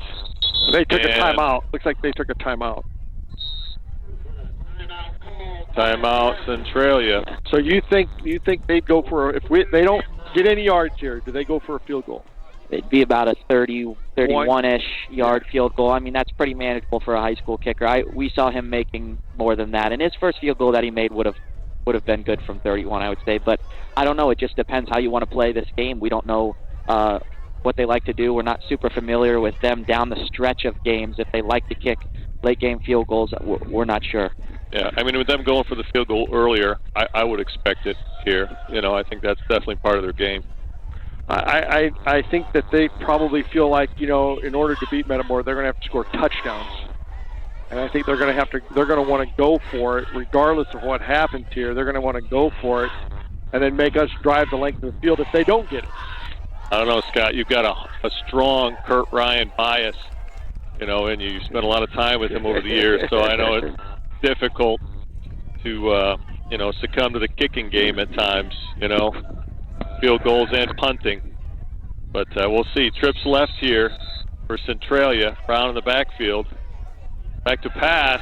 Got some pressure. Sets up a little screen. Looks like there's a hold there against Schock. Did not get called.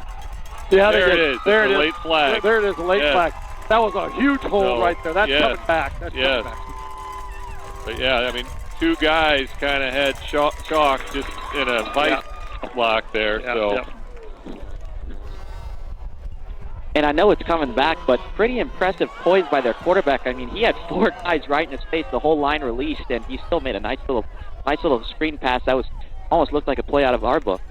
Yeah, it was. Yeah, they really had a combo block on Schock there, and Schock just did a nice job trying to fight through and threw the flag. Brings up a 3rd and about 12. Again, another big 3rd down here. That's a pretty good call for us. Yeah, we'll take it, but it was clearly there. Yeah, there was no question about it. Trips left, back to pass. Gets a little, Barbarinas gets out of his grip, and that's Brad Schalk in on the stop. So that brings up a 4th and about 5, 6. 6, yeah. So now here's the question. Looks like the kicker's coming onto the field for Centralia. So that'll be almost a 30-yarder there. Yeah, 17 and 11 is 28. Yeah, about a 28-yarder. There it is.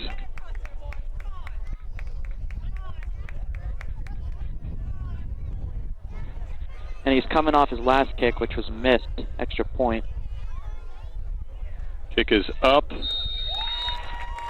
It's missed. And it's no missed. good. Missed to the right side. So that'll come out to the 20-yard line. Great job by the defense there to just stay with it and hold. So 1st and 10 Redbirds from the 20-yard line. Good job at bent, but didn't break. Yeah. So you got them on. You scored before halftime. You let them drive. You hold them to no points. Now you go down. You score. That's going to be a tough thing for our young team to overcome. Hopefully. Big opportunity for the Redbirds to gain the momentum here. This is where we started that last drive from. Evan Kyle in the backfield for the Redbirds. Grebner split out left. Riley Jackson, tight end. Caleb Morrison. Kyle gets it. Ooh, that's a nice 6-7 yards gain. About 7 yards there on first down. Riley Jackson and Morrison there leading the way. Did a great job sealing the edge there.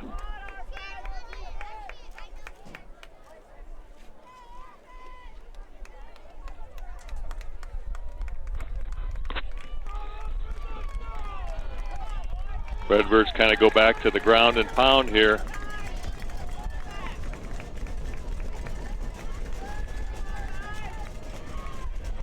Petrie keeps it up the right side, still on his feet.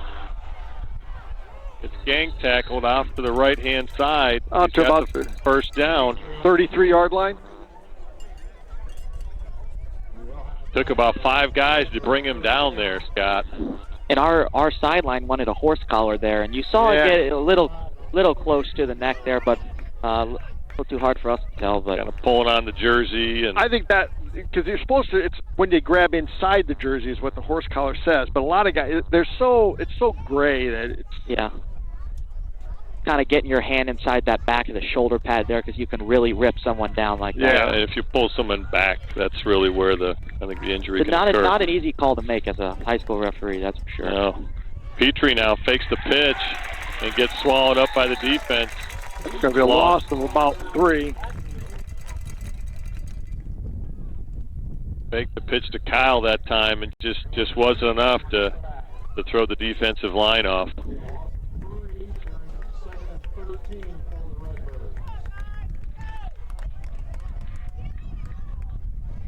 Redbirds at their own 30-yard line.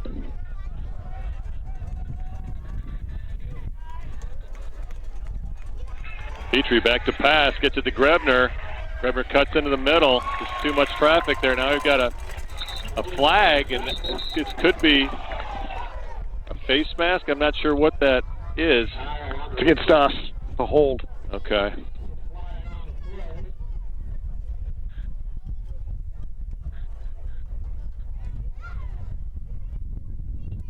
Oh, they're waving it off.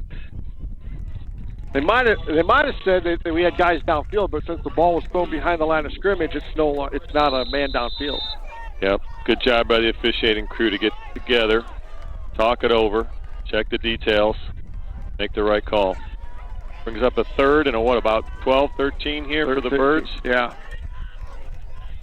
We got to come up with a big play here. We haven't been good on third down. They've been outstanding. We've not been good.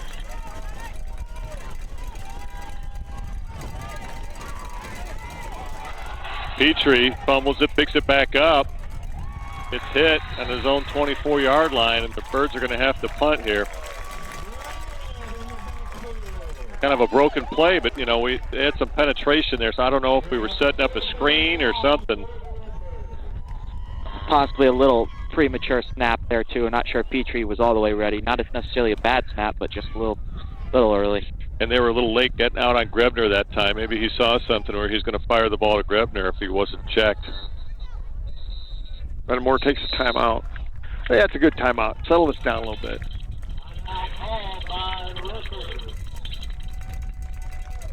I don't, it's almost like we got a little bit away from what we were doing well in that first half. We've got to be a little more bullheaded, maybe a little bit.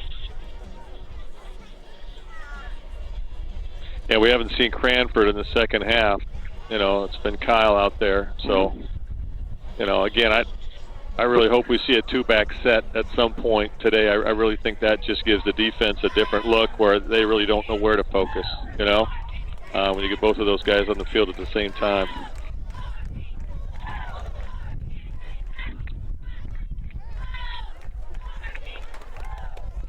Got to get a good punt off here, and defense is going to have to make some plays.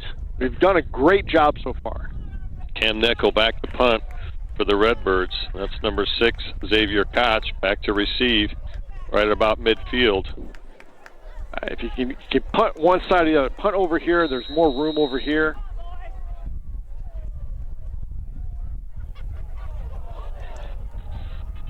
Nickel just barely gets it off. Koch catches it right about midfield. Well, that snap just, it was like a wounded duck. And just didn't get to him.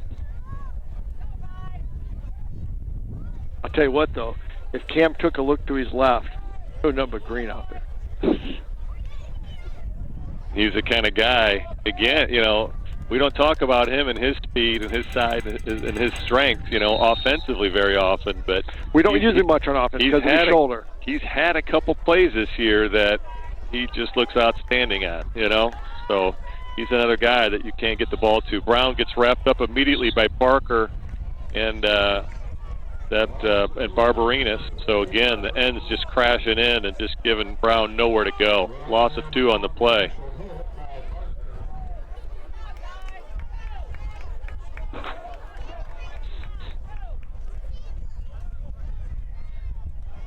Brings up a 2nd and 12 for Centralia from their own 49.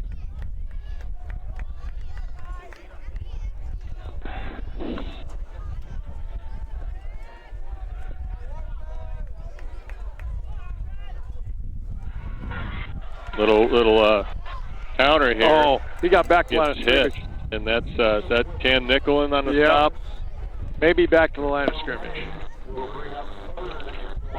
Maybe Brad Schock. Couldn't see who. Yeah, it looked like hit. it was. I think it was Cam Nickel. Stayed home. The problem with those plays, they don't give the defense a chance to move, and when they come back and at the point of attack, they haven't moved. They're still right there. 3rd and 12 for Centralia. Trips right, deuces to the left.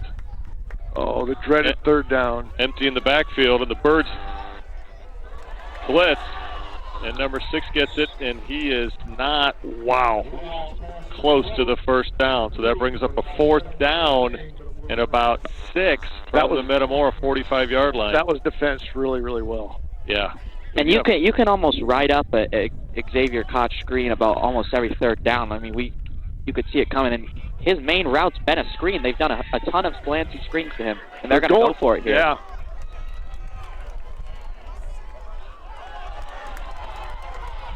Nope, he didn't jump. And they're gonna doesn't look like they're gonna smell. Maybe they will snap it. Yeah, here comes Koch. They're going for it. A lot of pressure. And the Redbirds. He's gonna be way short. Boy. That was defense great though. That was a great job defensively. Just, you know, we had 3 guys that took the wrap them up, so, you know, the heart was beating there, Scott. Like, stop this guy, you know? So nice job by the defense. Centralia turns it over on downs here, so the Birds will take over from their own 42-yard line. Pretty good defense and pretty good field position to start their second drive of this half. 2 minutes, just a little over 2 minutes to go here in the third quarter. Game's moving right along. Yeah, great job by the defense. You got 5 receivers out there to stop and a skilled quarterback, so those are tough plays to defend.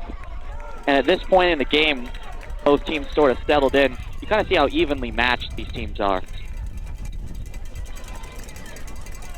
Petrie hands it off to Kyle up the middle, bounces it out.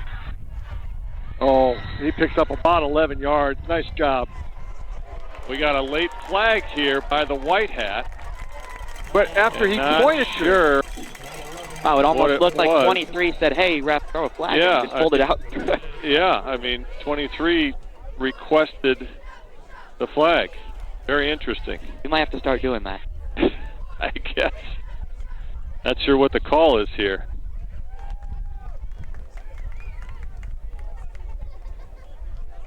I mean, seems like it ought to be roughing the passer or something. I'm not sure. So we're going to have a first down. So maybe a 1st and 14 here, possibly. So it's going to be, yeah, 1st and 14. 1st and 14. Whoa. What? No. Well, maybe they're going to do a 1st and 10. Well, it's okay. Not sure what's going on over there. Well, we did have a first down. So we had a first down, and it counted, and they took the yardage off and gave it the 1st and 10. I don't think that's right. Yeah, I think that should be a 1st and 14, but yeah. I guess I'm not going to complain too much here. Petrie hands off to Kyle up the middle. Kyle bounces it out. Still on his feet, gets a block from Frederick. Oh, great block from Frederick. Nice job. Gets it down to the Metamora 44-yard line. 1st and 10 for the Birds, and that's the first time really we've kind of been able to bounce out, get into some open field. And again, great job by Frederick to turn and just spring them there for an extra 7-8 yards. Gets us into Centralia territory. You know, Centralia, they've got great pursuit here from their defensive backfields. You know, I mean, we really haven't been able to open things up. You know, they've got 3 or 4 guys there really pursuing the ball well. Petrie gets it, keeps it, cuts it up the middle. And he'll take it down the 35-yard line, 36-yard line. Nice play on first down, gain of 8.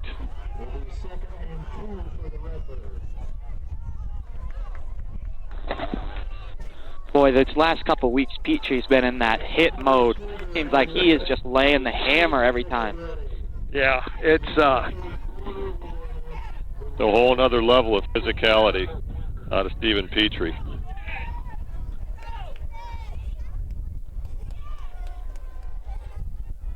Under a minute to go here in the third quarter.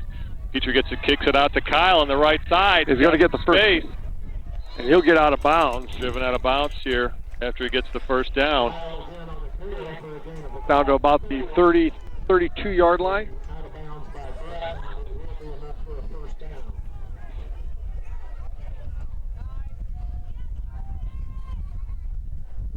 I love the pitch to Cranford and Kyle. You know, that's a 7-8 yard play every time, especially if you get a nice block by your receiver out there. Looks like Cranford back in the Redbird backfield now, replacing Kyle. Kyle's done a great job. Frederick and Grebner split out left. Cranford gets it off the left side. Got some room. And he breaks away. Gets tackled right down about the 1 yard line. First down, great job by Jadon Cranford. The guy had an angle on him, but man, that really sets the Redbirds up deep inside Centralia territory, down to about the goal from the 2, it looks like. Yeah. And 66, Riley Blue had the block there on the left side. Oh my goodness, I was watching him before, and he absolutely took out a linebacker. I tell you, our offensive line play, you know, each week we've seen this line get better and better and better, and man, they look great today. Got to score here, though. Got to score. Got to punch it in. Petrie keeps it on the right side, gets hit. It's back to probably the original line of scrimmage. Boy, it looked like he got inside the 1, didn't it? Yeah, I think the ball was right about the 2 when he went down. Their defensive linemen are just got enough penetration to cut his leg out. And that'll be the end of the third quarter.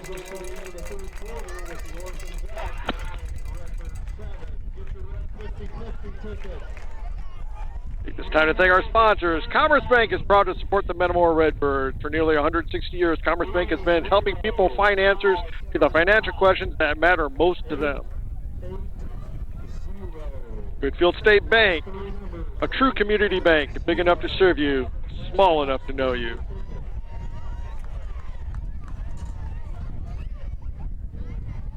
Hanover's Pub, your favorite food and drinks every time you visit. See you on the square.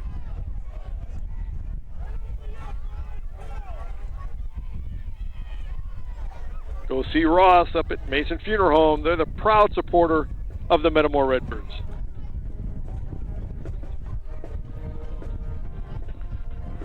So we head into this fourth quarter. No scoring in that third quarter, but Metamora, they're on the door, ready to take it in for a score. Their second and goal from the 2. I don't know if do you bother with a handoff? You just tell Petrie, get it in. I would love to see Petrie go under center in a situation like this, you know. But you know what? Mean, maybe you fake it to somebody and then you just follow through. Or, you know, you put Morrison and, you know, Kyle or Cranford, just let those guys open up a hole for you and you just walk right in, you know. I don't know. We've not been under the center all year.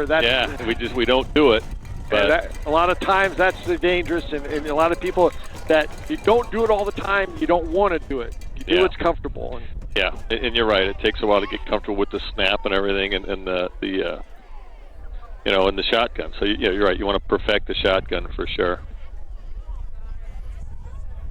I think we got a little equipment issue here with Petrie. White Hat's helping him get snapped up here, and it looks like he got it.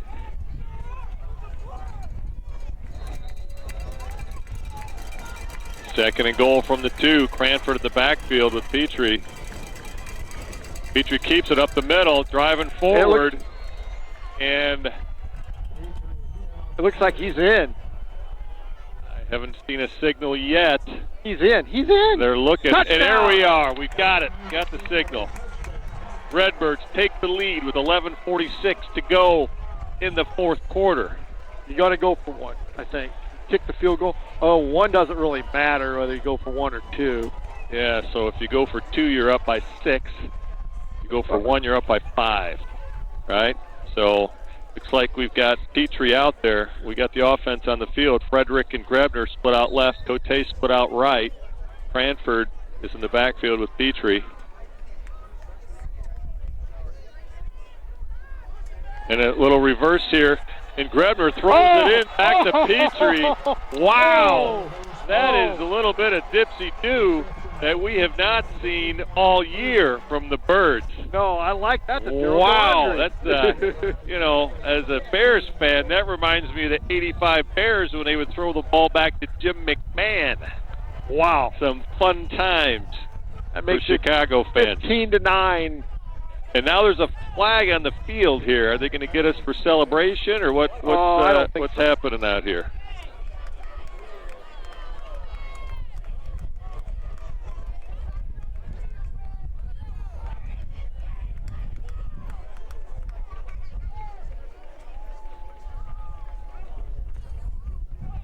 So Redbirds are up 15-9 here with 11:46. I don't think the White Hat now is getting ready to tell us what this flag is all about. Are they going to get a sideline warning? Sideline warning. Yeah, that's against them. So we're going to kick off from the 50. Well, I think we used our request the penalty like they did. But Jonathan Stallsberg, our camera guy down there, requested a sideline warning from them. Great call by Jonathan down there. Yeah, I give that one to Jonathan Stallsberg. Great job, Jonathan. You're doing a fantastic job down there, buddy. We'll kick off from the 45. Do you try the onside kick? No, you don't. You don't want to give them any momentum. I mean, that's intriguing, Scott. I like the thought because they're gonna get it right around the 35-yard line. Now, I mean, you're right. Either you kick it out of the end zone here, you go for an onside, but you certainly don't want to get them the ball in the open field here at all. Do you throw or do you just pooch it? And do you think they're going to know enough to fair catch it? The onside kick doesn't hurt you here. There's no risk to the onside kick. We seem very comfortable, letting the other team get the ball around the 30, 35-yard line, so it's right in the wheelhouse. I think here, I mean, I know Tommy Sopko can punch it in the end zone from here. I mean, that's almost seems like the most logical answer here. I mean, he is a Pat McAfee protege, so we can't there's nothing that can be outlawed here, you know. Comes from a long line of kickers at Metamora.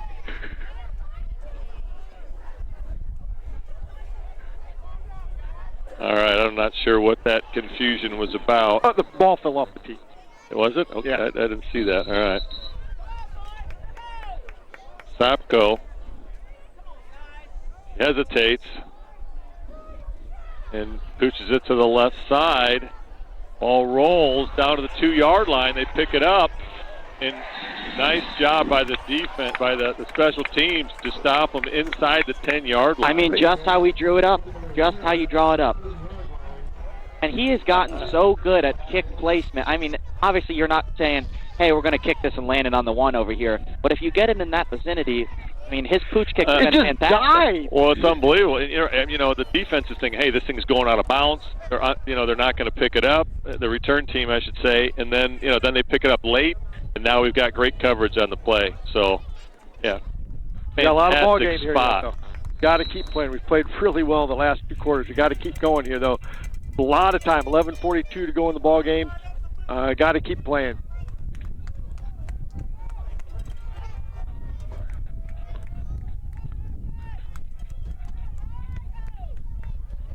Brown gets it off the left side. It's drugged down from behind. And he'll lose about a half a yard. Oh, maybe he gets back to line of scrimmage. They're going to say he got back to line of scrimmage.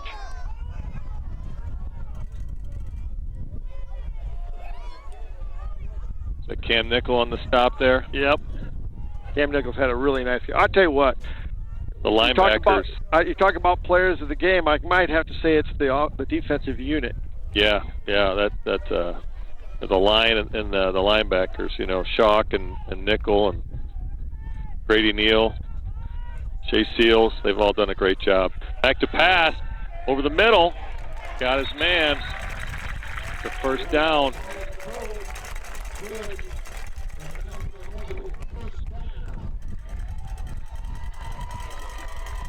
Xavier Koch is having one heck of a day here.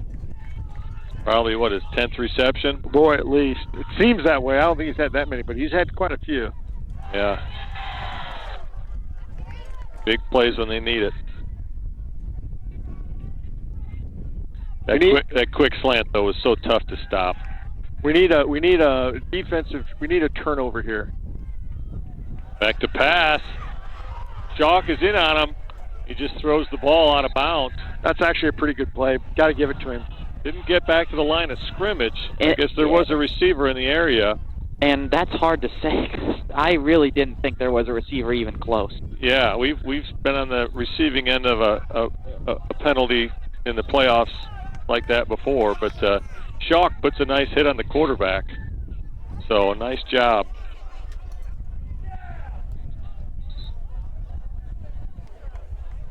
And they are looking at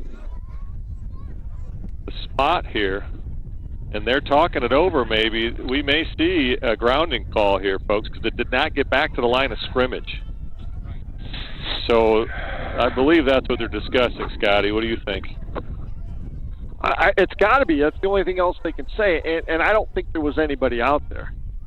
Yeah. I mean, he was definitely under pressure and got rid of the ball to avoid a sack. I think that ball's got to go over the line of scrimmage, if I'm not mistaken. But, it's so hard to keep the rules straight between the NFL college Yeah. and high school. You know, this is one of the more complicated calls. But I think this is a lot more stringent for the quarterback than any of the other leagues. If you remember a few years ago, Willerton had this call, I think 2 years ago in the playoffs, and it was a tough call. It was Tommy Hall. Tommy Hall. And There's the flag from the white hat, and we've got intentional grounding by the quarterback. That's 10 yards and the loss of down.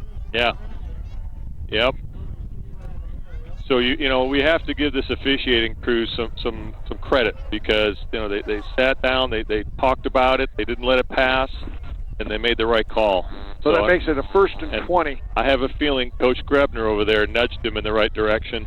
Jonathan. Maybe assisted by Jonathan Stahlberg as well. Yes. So nice job by the Redbird faithful. And it almost seemed like a call you couldn't miss there because not only was there not really anyone in the vicinity, but no one was even looking. How big of a penalty is that? Well, I think it's from the spot of the foul, and then they went half the distance from where he threw the ball. Okay. That's my guess, Scott, but by no means is back to pass. Looking over the edge here, ball's up, and they get a pass interference call here on the Redbirds, and it looks like it was kind of drawn by the crowd here. So, this guy's going to talk it over here, but now that would only be 15 yards. It still would be first and whatever. It's not automatic. I don't know the rule on that. Yeah, and there was some contact, but nothing egregious. No. So they are making the call, pass interference against the Redbirds here. So they'll take it from, about the 6-yard line up to the 21 possibly? Yeah, so it's going to make it a 1st and 11, 1st and 12. Second. Or is it second? Yeah, I believe it's second. Second down. Second and 12 here. So after all that, nothing really happened anyways. A lot of drama there, Ryan. A lot to keep track of here. You know, though, if they're going to call that other one, they probably got to call this one. I agree. I don't hate it. There was no egregious contact. That's the only thing that I'm upset with. He didn't exactly change the receiver's direction by any means. No, they're just two guys running and not a lot there.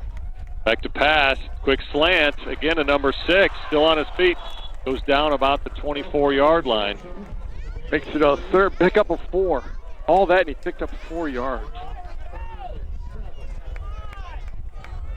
3rd and 7 for Centralia. Again, another big third down opportunity here gotta for the Redbirds. So, you just love to see us blitz or really get some pressure on the quarterback here and just not let him get his feet set. Absolutely the biggest down this far. And I think they're going to have to seriously think about a 4th down going for it because they're afraid if they give us the ball back, they may not get it. Well, they're so deep in their own territory here. That'd be awful risky. A lot of time on the clock.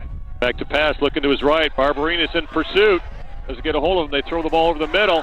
Great play by Avery Grebner to knock the ball out. And his timing was absolutely perfect. Yeah. The ball hit the receiver's hand, and he popped it right out of there. Great job. That'll bring on their punt unit. That was really good. Holy cow! And that's what you look for from a senior in a game like this. Yep. Beautiful. That's the 3rd down stop we've been looking for here for a while. So love to see that. And I'd say that's one of the more memorable DB plays this year I can think of. I mean, we've had a few interceptions here and there, but boy, that was a big one. That was a really big one. Fantastic. Yeah, the timing was just perfect.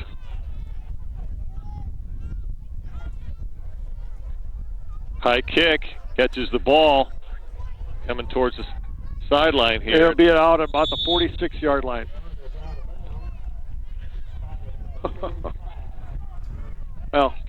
Well, Redbirds take over with some good field position at their own 45-yard line here. At the 45, just to spite you, Scott. Out of spite, yes. 9:33 on the clock here in the 4th. Redbirds are up by 6 with the ball. We got to run a lot of clock here, and we got to go down and score and put the game out of hand. Yeah, you make this a 2-score game, and starts getting a little more dim here for the home team.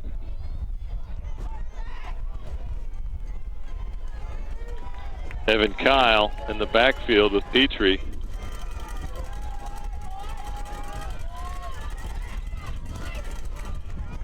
Kyle. Bounces out to the left.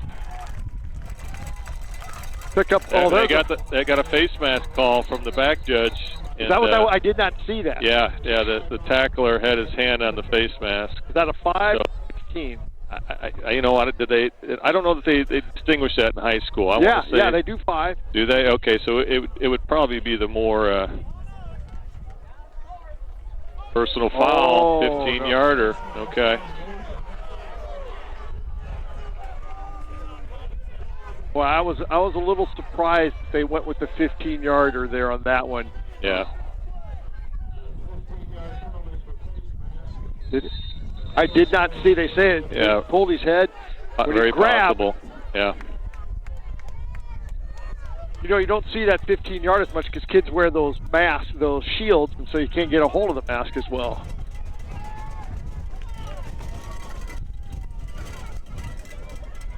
Kyle gets it on the left side. Nice little gain on first down.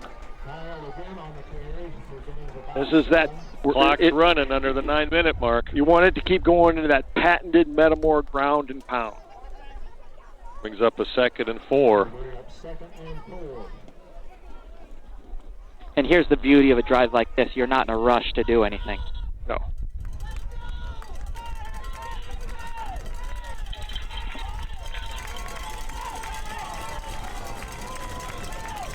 Second and about 4 for the Redbirds.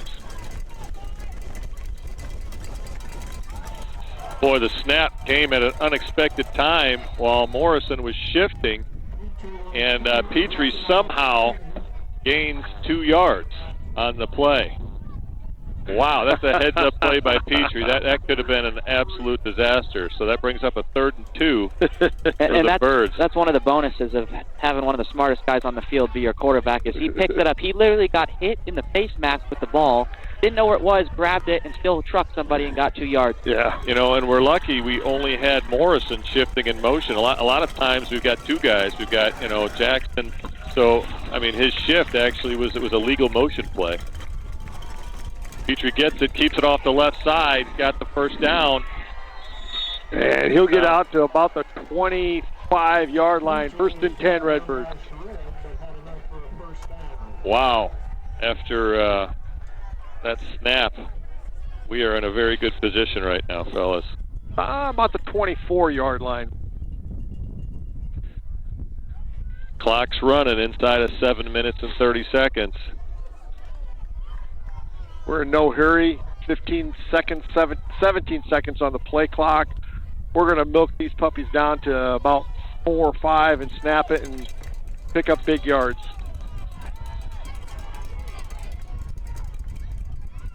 Petrie gives it to Kyle off the left side. He's got a little room. Oh, don't go out of bounds, son. Goes out of bounds. That stops the clock at 7:06. He's awful close to the first down marker.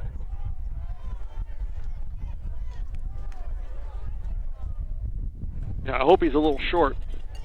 It gives us more time. Although, he's just a little short. Brings up a 2nd and about a yard. From the 15-yard line.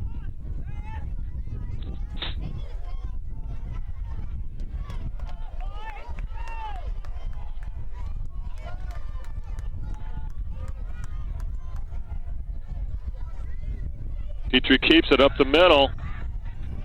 Falls inside the 10-yard line. It'll be 1st and goal. From the 9-yard line.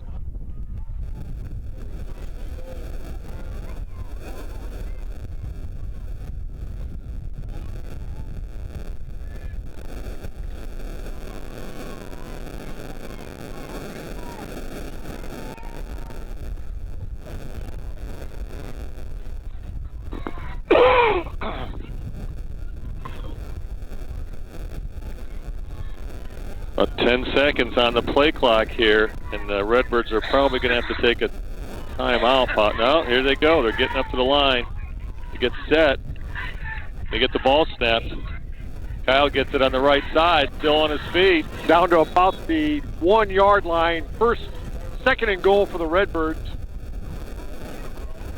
For some reason, the clock has stopped. There it goes, starts again. Okay. Why'd they stop the clock? Not sure why they stopped the clock there for 5 seconds.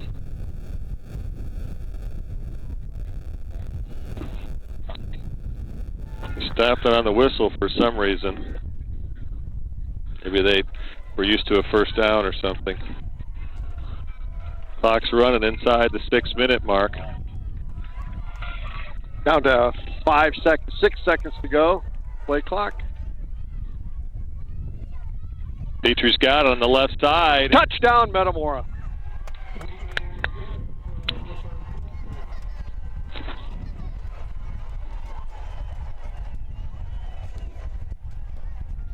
That was a ground and pound,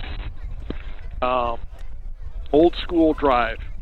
Yeah, nice job. So 5:44 to go in the game. 21-9. Did he go for 2? I think you go for 2 here. Yeah, make it a 14-point game. You know, Grebner talked about some of these trick plays that they had up their sleeves with Avery in motion and throwing the football and doing all these tricky things.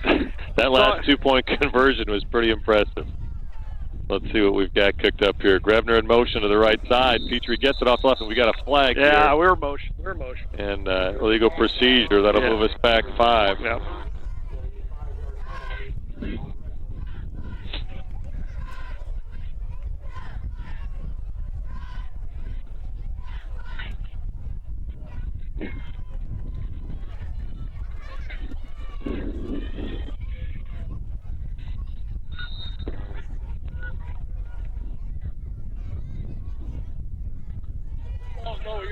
Grebner and Cote split out right. Morrison in the H-back. Jackson, the tight end on the left-hand side. Kyle in the backfield with Petrie. And now Morrison gets it. And he's into the end zone. 2-pointer. Nice play. Boy, that was nice. Wow, Kyle was the lead back for Morrison and a little change of arrangement there. Nice play. Wow. That was the first time we've seen that all year. Boy, Dolinsky's kind of pulled some stuff out of his pocket this half. Love the creativity, especially when it works, Scott. Yeah, you know? especially when it works. Well, Redbirds take a 14-point lead here, 23-9 with 5:44 to go in the game. But that hole, we saw it open up. We had the perfect angle. That side was sealed off. The guys on that side of the ball did an outstanding job. It was almost kind of a mini version of a double handoff. You know, almost kind of a take on that because, you know, the action started to the right and then came back to the left with the lead blocker. It was really interesting. You know, there's a lot of time left, Ryan, and we've got to still play some good defense. Yeah, we've got to get a stop here. Yeah, I mean, you just got to keep doing what you've been doing. I mean, we've been fantastic, and that last drive, that's going to go down as one of the more memorable drives of my time covering Metamora football, just because of the situation we've been in. You know, we've struggled with the snaps thus far, and we cleaned everything up, and boom, we've put an old-fashioned Metamora football drive exactly when we need it.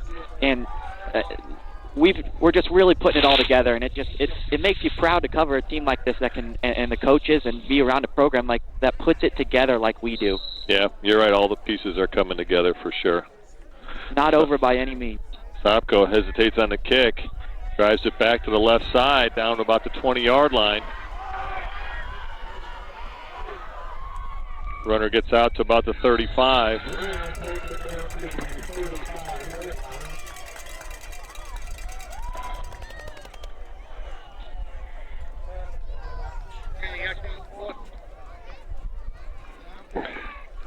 Yeah, there's going to be a lot of passing here, Randy. Ryan, I think they're going to come out and throw the football.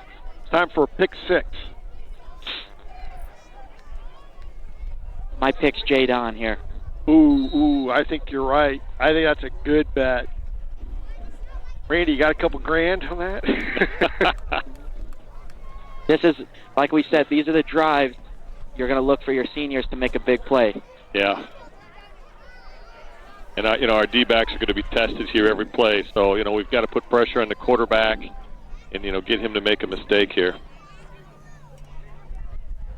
Costco's in motion, and the white hat blows it dead. Is that a delay a game? They want to reset because the clock's the play clock. There was no way that could have been. Yeah, that had to have been because it was at 0. There's no way they were. Yeah, for some reason They didn't start it properly.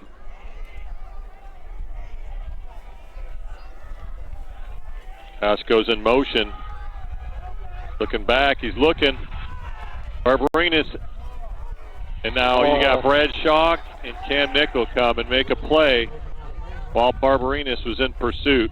So. And I'm shocked he didn't dump it off to Koch there. I mean, it looked like they made eye contact, and they had that play was almost set up for him. They had 3 guys on this side, and they motioned Koch out, and he was right there for him. And it took us a while. We never even had anyone on him. No. Yeah. That goes down as a sack, too. Yeah. It's lost 2. Clock stops with 5:29 to go. Centralia on their own 28-yard line. We've got a different quarterback in here.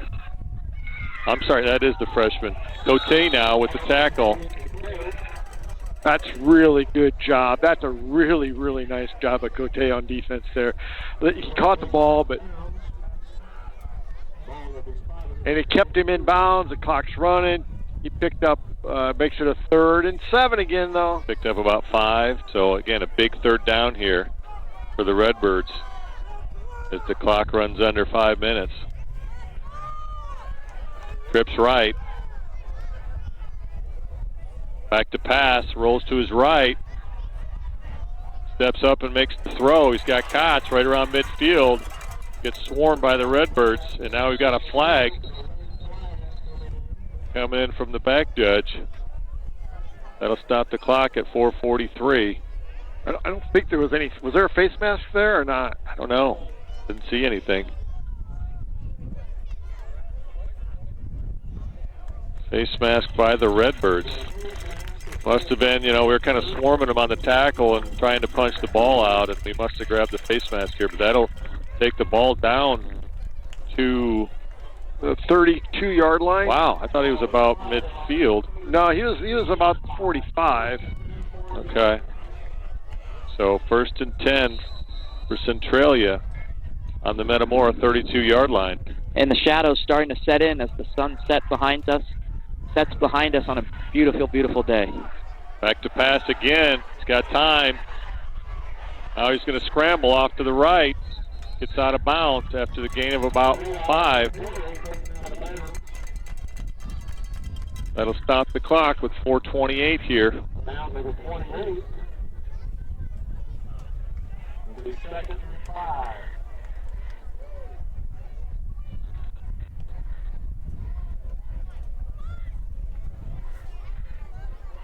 And just a little scouting on our possible next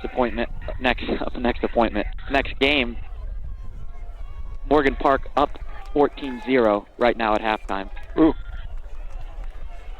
Thank you to Pat Marchand for sending that in. Is that Tinley Park they're playing? Yep. Back to pass. Looking to scramble. Parker running them down. Gets inside the 10-yard line.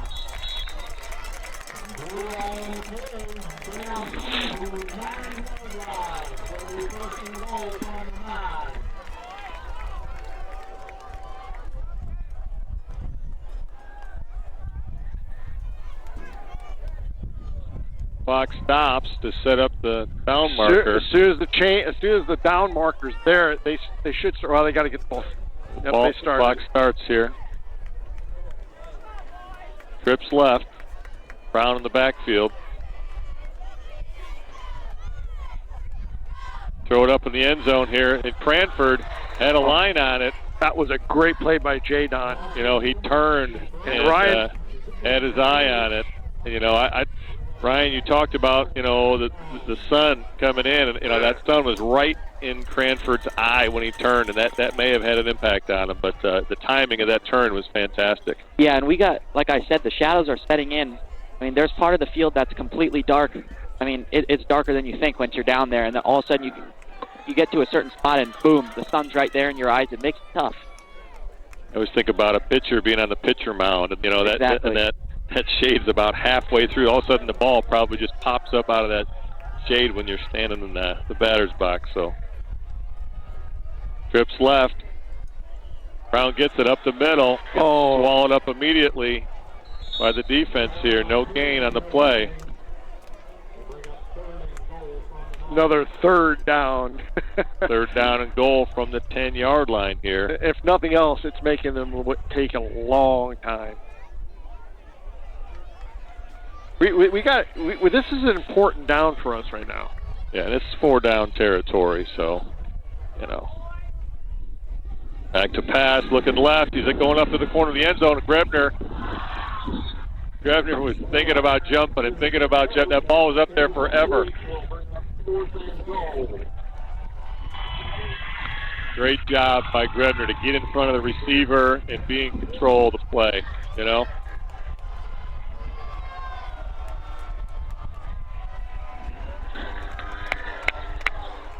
There we got Metamora did bring a nice crowd. Yeah. 4th down. They're loud. They're being loud. And now, yeah, we're hearing from the Redbird crowd over there. Trips left for Centralia. Back to pass. Got time. Looks at the back of the end zone. Yeah. Overthrown. Metamora ball. Turnover on downs. Great job by the defense to hold up there. Yes, that was. I thought Ballestarios did a nice job, though. He saw that quarterback, and he just started taking his guy and getting out wide to keep contained. And you can look around and see the Centralia faithful starting to They're starting to trickle file out here. here a little bit. Yeah. That was big, because if they could have scored there, onside kick, and then they're back in business. Yeah. Brings back the Redbird offense. They come onto the field. Great job by the Redbird D. They've stepped up. After that first quarter, they have stepped up. They did a nice job the first quarter, too. Kyle gets it up the middle. Pick up of 2 or 3. And here's another playoff outlook update. This one from Alex Staub. Centralia now takes a timeout. Next week we will host regardless of the situation. Yeah, regardless. Yeah. Yep. Because Morgan Park has the home game this week, so we'll have fewer home games than they do, and we are a higher seed than Tenley Park. So, regardless, we will see the Redbirds at home with a win tonight.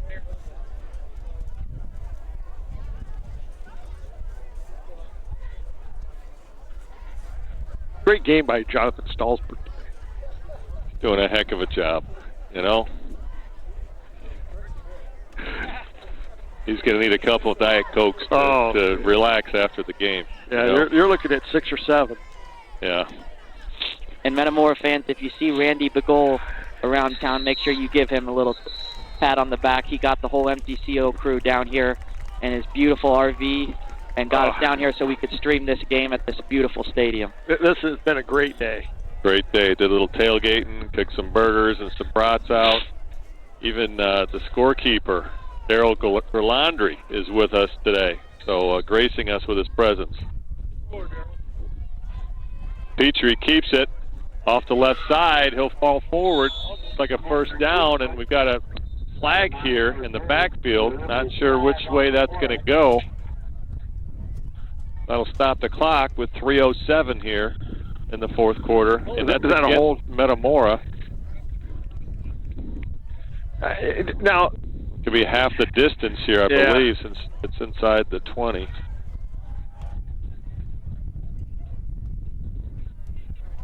We really did find something off tackle, or I should say between the tackles.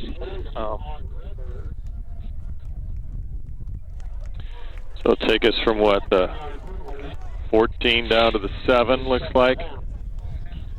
So second and about, what, 14? Yeah. No hill for a climber, Randy.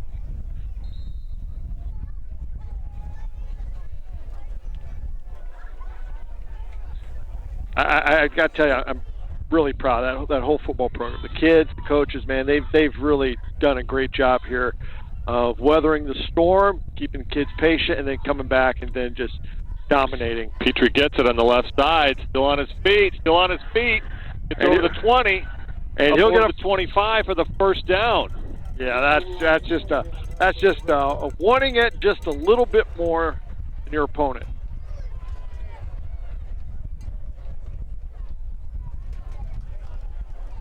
That'll keep the clock running here inside of 3 minutes. You know, hopefully we can do something very similar to what Coach Kurt Ryan did with the freshmen last week against Canton's freshmen, where you get it and then you just run and run and run, and at the end of the game you just take a knee, and that's the greatest play there is in football. I'd love to see victory formation.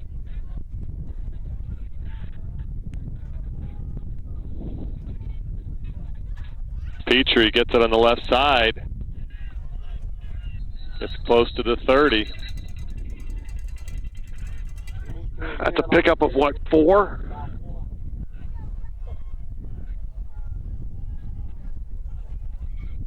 Well, they said it was a pickup of 1, but that's a long one. He's out to about the 30-yard line. Yeah. That's a second and about 6, looks like. As we close in on under 2 minutes now, and Redbirds have the ball, and it kind of hold the fate in their own hands now, and up 14. You know, just a great job by the Birds. You know, a lot of adversity there in the first quarter, and they just kept plowing forward here. Evan Kyle gets it. He's out over midfield.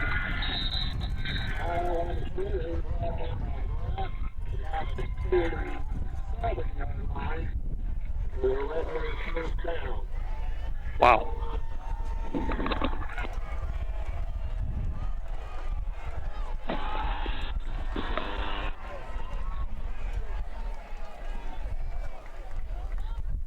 So this is shaping up to be a nice little first-round playoff win for the Redbirds, and our playoff record has been outstanding. We are almost averaging 2 wins per playoff appearance. Victory formation here for the Redbirds. Petrie downs the ball inside of a minute. Yeah, you're right. I believe this is our 37th playoff appearance, our 100th playoff game, and this is going to be our 67th win. We are 67-33 after this game. Goodness. That's a playoff record in the playoffs. That's pretty impressive. Petrie now downs it, and that should do it.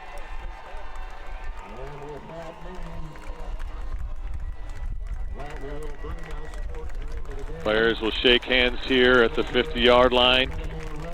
And the Redbirds take it 23-9 down at Centralia. So we'll have a second-round game back at Metamora, I'm guessing next Saturday.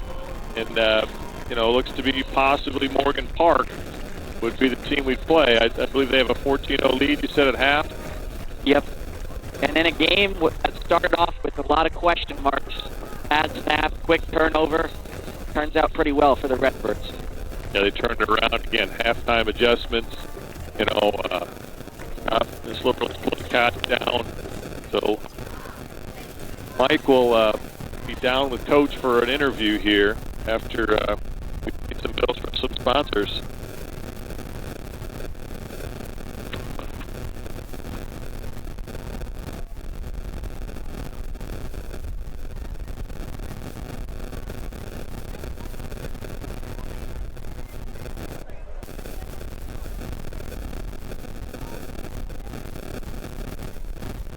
Get in and out quickly with McDonald's mobile order and pay and curbside pickup.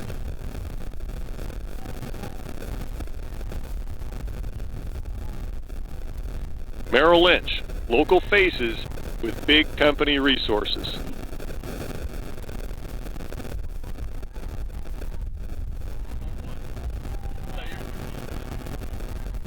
Metamora Fields Golf Club. Come for a quick bite after your round of golf.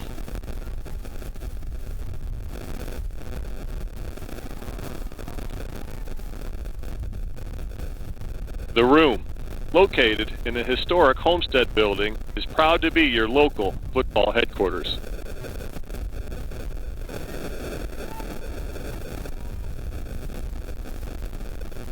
Wordsmith Lawn and Landscapes, family owned and operated since 2007.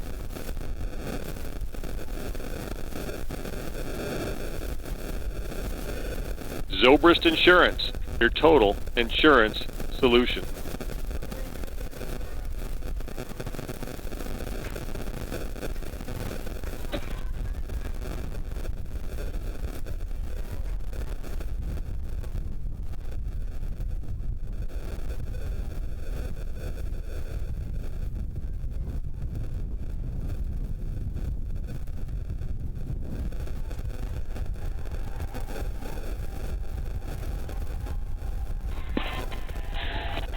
The Redbirds are out there celebrating their victory here on the road. Again, big road trip down here, over 3 hours. I think these guys are up bright and early, eating at the school and spending all day getting ready.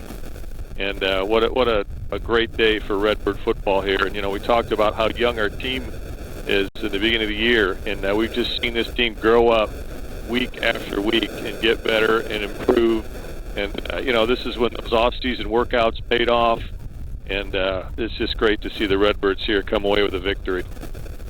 You certainly don't play a season to just play 9 games. You want to play as many as possible. So to get another week, and on top of that, it's at home. I mean, wow, you can't ask for much more than that. Home playoff game in the second round. Anything could happen. Right? I know we're playing the number 1 seed, but you know, again, and I think Morgan Park is kind of a team maybe built a little bit like this team, where, you know, they like to throw the ball. They've got athletes, and it'll be really interesting to see how that goes. Anything can happen at Malone. Anything. And welcome to the playoffs. Always good to be back at Malone. So Scott will be back with an interview with Coach Grebner, a happy Coach Grebner at that. So he'll be back with you just here in a couple minutes.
sure.